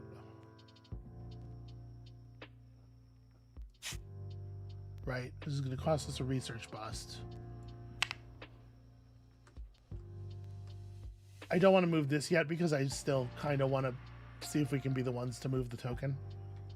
No, but the whole point, maybe I am moving that guy. Shoot, because we don't think we're going to move the ship again after this, right? Yeah. Yeah. I'm sorry. I know, like, I'm being so I'm sorry. difficult. We're 3.5 hours in, sweetheart, and Are we? Oh, I'm sorry. and we have company coming in half an hour. So Oh, do we? Is that okay? yeah. So Well, I'm he just said I'm a maybe. little I thought. well. And then he messaged and said he'd be over at 3:30. So Okay. I'm sorry. I'm a little anxious, and I'm a little. If you want to bounce, I can finish it up myself. No. I am here with you. I am here with you, and here with the chat. With chat, the chat's being quiet. We should yell at the chat. Don't yell at me. The chat is not doing their job. Hey, chat. To be perfectly honest with you, I could use a little bit of reinforcement if y'all are enjoying this or care at all. 1, 2, 3, 4. So that would be 2 more time units of movement. I mean, I do think you're doing a good job. Not that I'm trying to sound desperate. I just, if y'all could shout.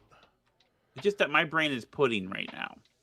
All right, so we're building our final ship. I'm gonna put the build down here. I think we're gonna get a car. We're gonna get a man brain, King's Favor, because I don't know what else. I don't know what I would get right now. So that was the harbor action, the build. Oh, sorry, the harbor action cost me 2 more time. And then we're going to take a cargo action of fill our cargo ships with cargo. And what the hell, it's gonna be all this silver.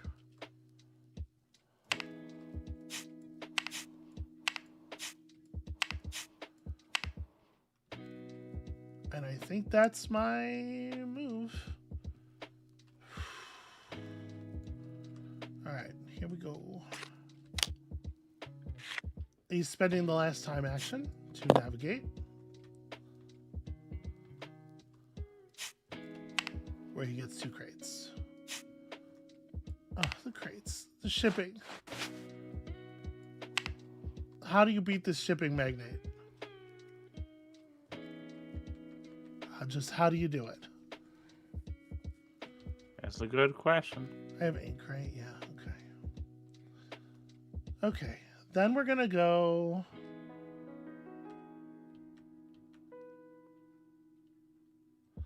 Oh, wait. No, Amabel. We can't have done that in that order because I need a space open for the thing. So I would have to have done this and then that. So let's say that is this turn's play. Last turn we put guys out. How about that? And I'm going to do a discount man thing. We're going to go. I would never do this in a game with like real people, but because we're playing against a bot, I don't feel too bad. We're going to pay an ink to send out blue discount man. Lazuli says, yeah, I'm actually very happy to see more board gaming content. It's a favorite of mine.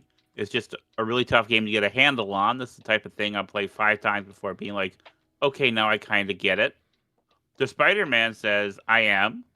Hero says, I'm getting nothing done that I planned on today because I put it off to watch this. That's some encouragement for you. No, it is. I really appreciate that. So I'm gonna gain a blue scholar into this space where you have to pay an ink. We get a research bust, which I don't think we're going to use.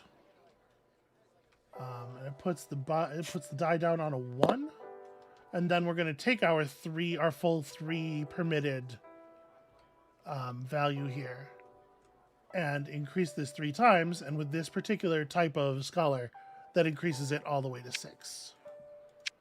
So that is a 6-point die. Whew, okay. So that had to be the action we took last turn. Then that thing happened. Then we took the navigation action. Now it's Sodikos' turn again. I apologize.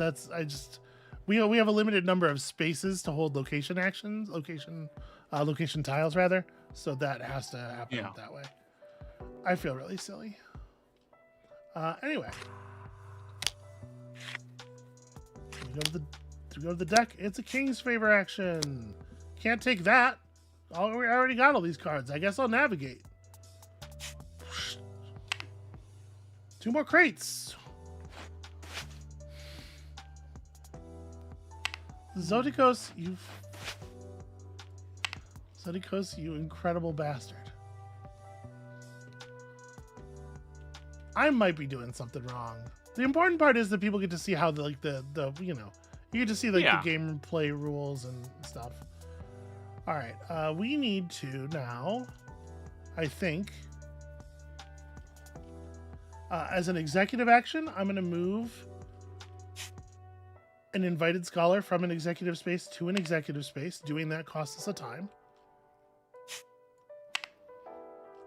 And then we're going to go ahead and play this action, which is going to let us move our ship. And then after that action, it goes back to Alexandria, which is pretty fucking cool. So we're going to pay 1 more time unit because we are moving 2 spaces. That's 1 time unit worth of spaces to here. The loading action will be Tier 3 translation stone onto one of the royal ships. And then we will take get a King's Favor card action. And the card we want is this one. That, unfortunately, as it comes from one of the top slots, is going to cost us a King's Favor. And it's also going to cost us 2 time units to take that action, because that's what that action costs. Then our ship gets warped back to Alexandria, where we unload our translation stone into our supply of things, and we immolate these goods. Fucking pass all the silver to Hecate for 8 points.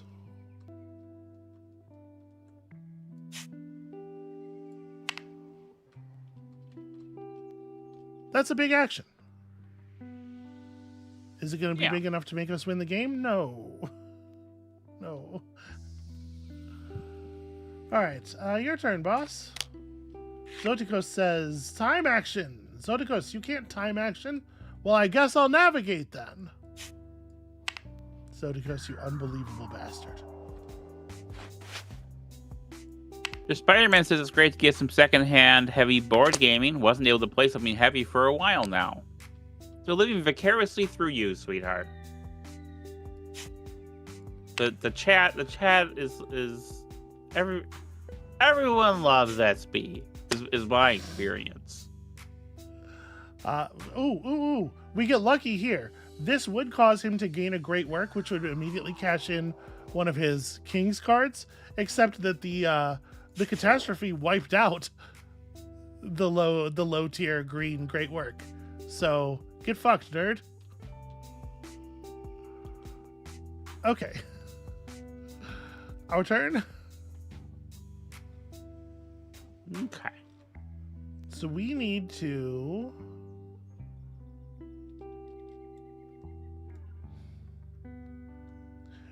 take 1 more research action. We need to take 1 scriptorium action. Right? Yeah. I don't know that we are going to be able to. We only have 1 guy left. Oh, no, we have a scriptorium. We have a scriptorium location card. Okay. So, let's play the scriptorium location card. Yeah. Before anything can possibly screw things up. After the scriptorium location card, we will gain 2 knowledge, but we won't be able to use it in any way because we won't have anyone to give it to. So scriptorium, go to here. I will pay a crate of anything I have left. I don't have anything. Oh no. Amabel. Yeah. Oh no. Oh no. No, it's fine. It's fine. It's fine. It's fine. Yeah, it's fine. Okay. So, I don't have anything left. So we have to put you in a free space. And then I can just barely, with the 4 time units remaining to me, translate this scroll for 2 points.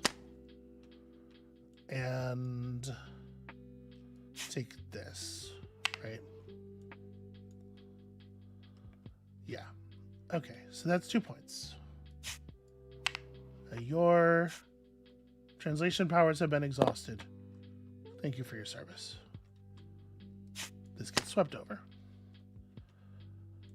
Okay, and then we gain 2 knowledge, but we don't have a translator to put it on, so it vanishes ephemeral. Okay. Then we let you go. Zotikos is going to the location tile stack. He's going to play the same tile we just played. Scriptorium action, gain 2 knowledge afterwards, but he doesn't process those rewards.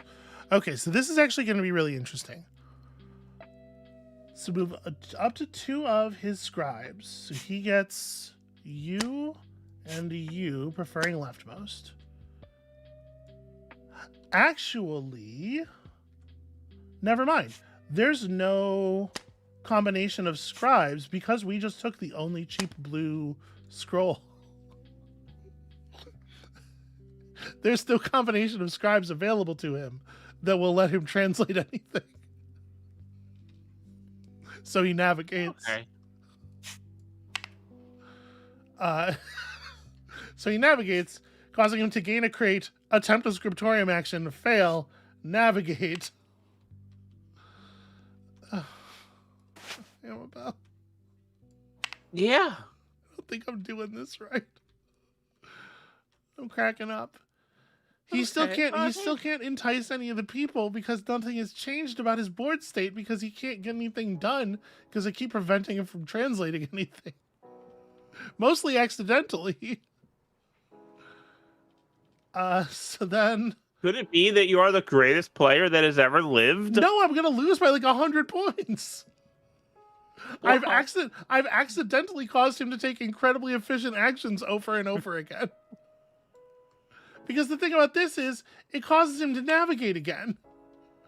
And then when he can't take another action, it causes him to navigate again. And he ends up with like 1,500 crates. Something ain't right. Something's wrong. And then he goes to the harbor. And he does build a ship. He could do that. That stops the flow of crates. It's possible I think he's 1 crate. I don't think I gave him all his crates.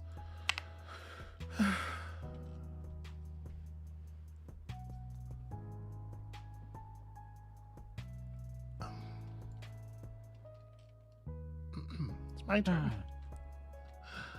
So I'm going to send out my man to the research space. Executive actions. Executive action number 1, I'm moving this guy back over here. Executive action 2, I am cashing this in for King's Favor. Right? Okay. So I move over this guy over here. I pay the 1-time unit to place the guy in the spot. We move over to here. I get a 4-time unit discount on that 1-time unit move. I have to pay the bust, but I have the bust. Oh, I have to pay a bust to get that guy out of his office. And then we can trade in our level 3 translation thing for a level 3 great work of the appropriate color. Look at that. Aristotle's metaphysics sends our man back to the beginning of the track, earns us 6 points. I think I said metal physics, and I meant it. Okay. Aristotle's totally metal physics. Then it's this guy's turn. He's out of cards. He pulls his leftmost dude from Make Scholars to where he makes scholars. So all of his existing scholars gain 2 knowledge. Putting them in a position to actually totally translate shit next time. Does he add scribes if he has 3 already? If he has fewer than 3 scribes, roll to add more scribes. Okay. So no, that's all that happens is he gains 6 total knowledge. All right. My turn. Sorry, we spent this. My turn. I'm cashing in my card here, right? I have a blue and an orange. Let's do it. So, oranges score extra points for being next to cargo, and blues score for being next to cargo or greens. Okay.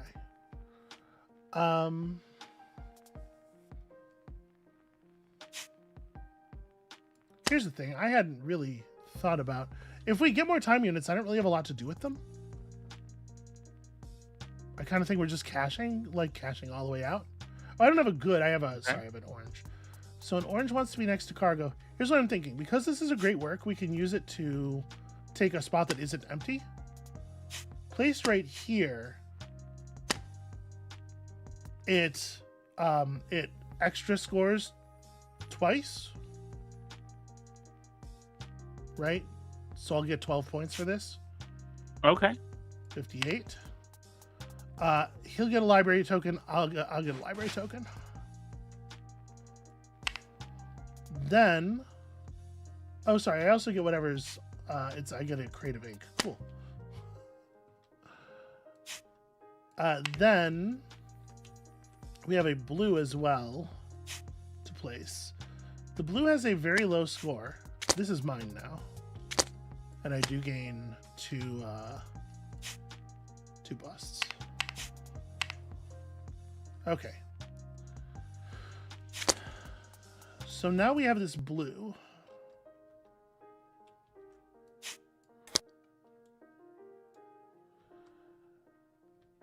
If we're planning on counting this tile as these 4,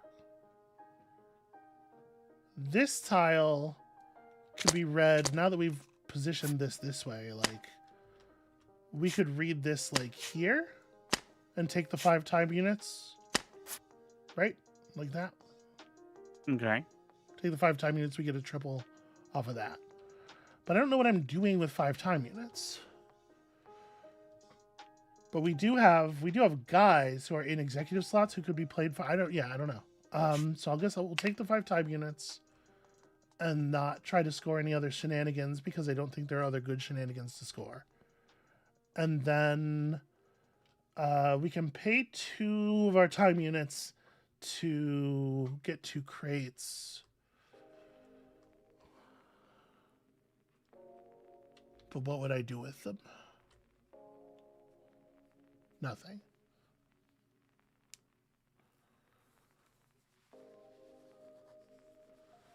Yeah, I think I just hold the time units. I think that's better. And so we have scored that. That I think worked out really well. Now it's your turn. You take back your other you take back your other guy, causing you to navigate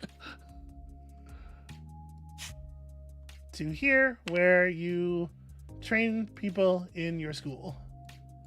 Cool. And also you gain a crate.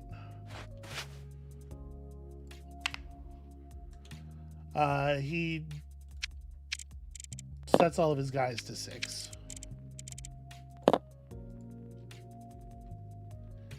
And then it's our turn. We have 5 time units. And I think we actually kind of have a cool play. Because I have 2 guys in executive spaces, right? And I'm allowed to play them into main spaces. Main action. Use an available scholar.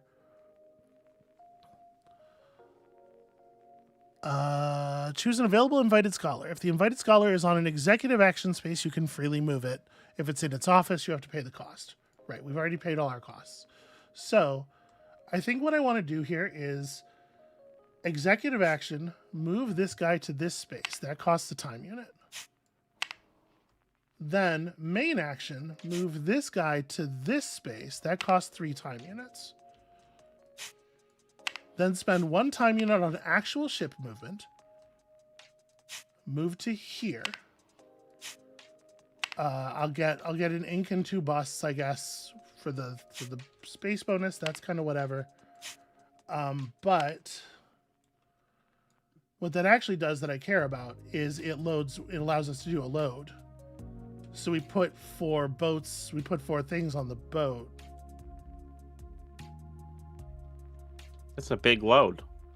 Yes, we get crates. We get crates up, and then pass.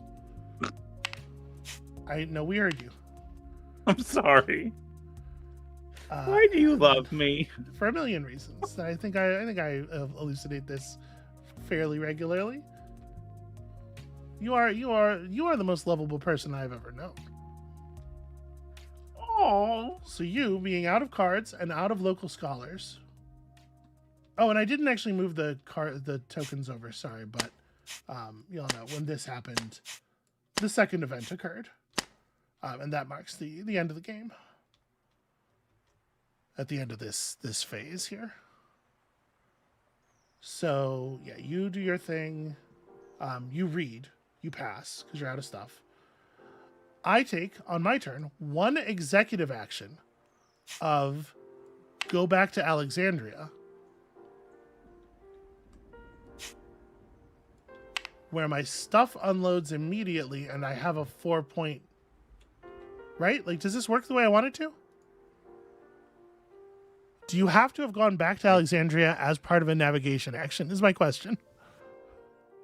I don't think so. I think just as long as you're back to, I think that's fine.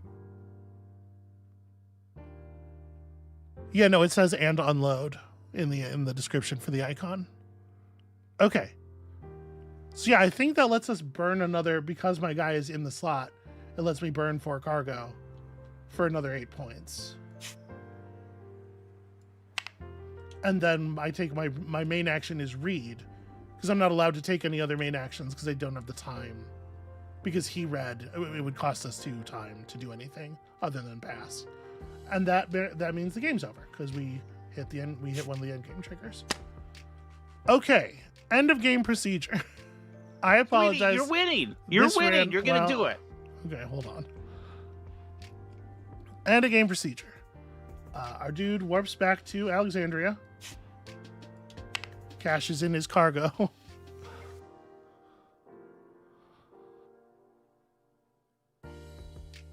Okay, so yeah, crashes in his cargo, and this is 8 plus 9, 17. So that's 34.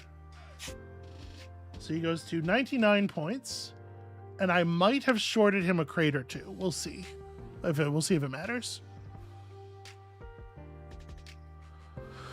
We don't have to do the rest of his garbage. Okay. Player scores as normal. Zotikos scores in endgame as follows. Score the knowledge dice on his scribes. 1 renown for every 2 total knowledge. So he has another 6 points here to 105. No, wait, this is 18. Halved is 108. Sorry. What am I doing? Reveal Zotikos' Pinax tiles. Now, he does have 2 Pinax tiles, so we haven't been able to see them all game. You must score them for as much as possible. As always, each tile in the Great Library can only be used to score 1 Pinax. And then he also scores renown equal to the value shown on his invited scholar cards, which is just a 1.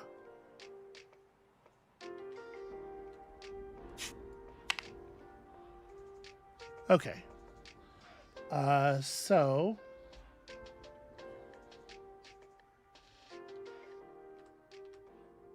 looking at his arrangement, the thing is his stuff's really far apart. So he actually, I don't think he can do better than 2, right? Yeah. With these, he has no lines, so 2 points on a Pinax, 2 boxes on a Pinax is worth 6. So 115. And I do believe that that's a final scoring. For him. For him. He's going to beat us. Feel pretty sure. I still believe in you. Okay. All right. Add the value of your King's Grace tokens and research tokens to the number of crate resources you have. Score a point for every 3 total. Okay, so we have six resources left over, so that's 2 points. Score 2 renown for each translation stone you have in your supply. I used them. Sum the total knowledge values of your scribes. Don't have any. For each Phoenix tile you have, do the thing. So we know we did a 3 and a 4, so that's 25 more. Taking us to 93. The value on your invited scholars. All of my scholars were Arrow 1 scholars. I recruited 3 times really fast and then didn't think about it again. And I think that makes the final score 98 to 115. 98 to 15. You beat them. Look how far ahead yours is. That was your plan. I love you. Thank you for trying. Oh boy, I've been sitting my leg. I don't think I've moved my right leg the entire game. Yeah, no, it's been a long, because when you said you're going to solo this, I was like, well, when you said you're going to solo this, I was like, well, it took us like 3 or 4 hours, but playing solo is 45 minutes per player. It says 45 minutes per player. Yeah. All right. So I'm going to tell you right now, I am not confident that I did this right. Keeper of the Lost Knowledge, a River of Wisdom. It really does feel like I must have played Zodikos wrong, doesn't it? I feel like I did it right. His fleet returns to Alexandria. He scores. But wait, doesn't his fleet always return to Alexandria? Because the end of generation phase.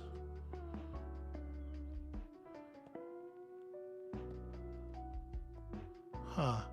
Yeah, there's a weird note in final scoring about how if you are playing the Keeper of Lost Knowledge or River of Wisdom difficulty modifiers, you score 2 renown for each crate below his workshop. But there's a step in the end of generation phase that returns his boat to Alexandria and scores his stuff.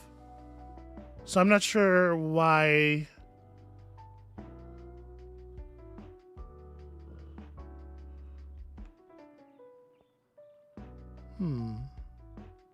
When his fleet returns to Alexandria, he scores 2 renown for each crate. I don't know. Well, I'll tell you this. My understanding is that this is how the game should have been scored. If for some reason he wasn't supposed to cash his crates in at the end of the game one final time, then we did win. Right? It was a 34 point cash in. Yeah. So he would have had like 80 points. But I don't think that's right. I think the way I'm reading it is right. An end of generation phase did happen. And so he did get his ship back to Alexandria. And so he does get the cash in. I mean, that sounds right. But once again, this is not the final version of the thing. And also I read it hurriedly while you were playing Mixolumia. Yeah. For the first time. So I think, but like the important part is the part where I was playing was probably pretty much rules correct. So you could at least see what kind of game it is and how players interact and stuff. And you can know if this kind of game, if this thing is for you. I will just go ahead and restate everything that I did state at the beginning of the stream. At the beginning of phase 2 here, which is, this is The Great Library by Vital Lacerda. It is the newest Lacerda game, so new that it does not in fact exist in reality yet, but you can back this lovely Kickstarter if you think that you would be into owning the thing that I just played. You got 19 days left to go.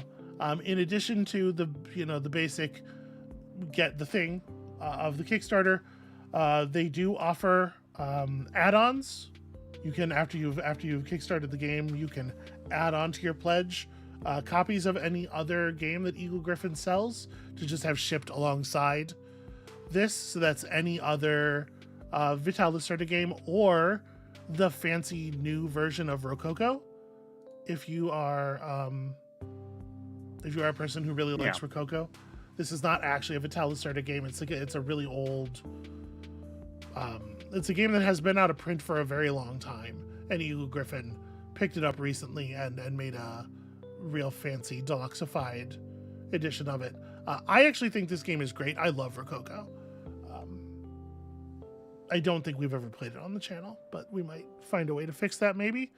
Okay. Yeah, so Kickstarter stuff.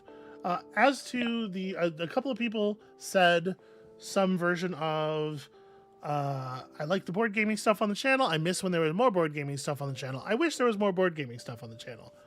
I hear you, and I'm really trying to find time to solve that problem. Video output's a little shaky here and there because of how constrained I am by some of my health issues and stuff, and I apologize for that. And so obviously that's going to affect my ability to produce 4-hour board game videos. But we've been trying to figure it out, because I also think that board games are super rad, and I do not think that they are outside the channel's wheelhouse at all. Like, puzzle video games and complicated single player strategy video games are not that different from from heavy board games. And I want to cross pollinate these things more. So yeah, and I'm just gonna say, you have a professional board game designer hanging out on your streams and in some of your videos each week. So, like, make use of her. This is usually we go to phase 3. We're talking about things that we loved, but I think our guest is here, so I'm going to do an executive decision as special executive stream bitch. Stream bitch. Say, everyone have a safe week. We'll see you next week, which I believe is what is it next week? It's a special day. I don't think there's any reason to put any special emphasis on it at all, just in case someone can't think of a thing to. Why don't we just not make a big deal of it? Okay. So thank you all so much for showing up and hanging out with us at this super extra long stream that I didn't mean for it to be this long stream. Apologies. You've nothing to apologize for. Please feel free to still share cool shit with each other in the chat.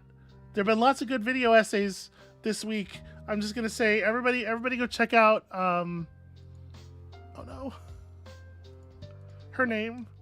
Everybody go check out not evasive. I'm sorry, I'm dying here.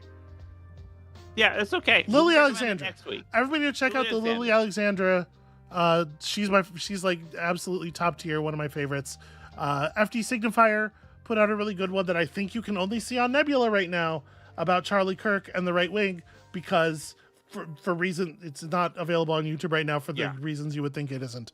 And once again, of course, the music for the whole damn has been our friends over at The Relaxed Movement, a piece of music long enough to cover even this fucking stream. I was worried. I checked a couple of times. I was like, it's not going to suddenly start playing Gay Bar really loudly, right? No, they got us, because of course they do. So that's going to be it for us. Thank you all so much for watching. Have a lovely rest of your weekend, and we'll see you later.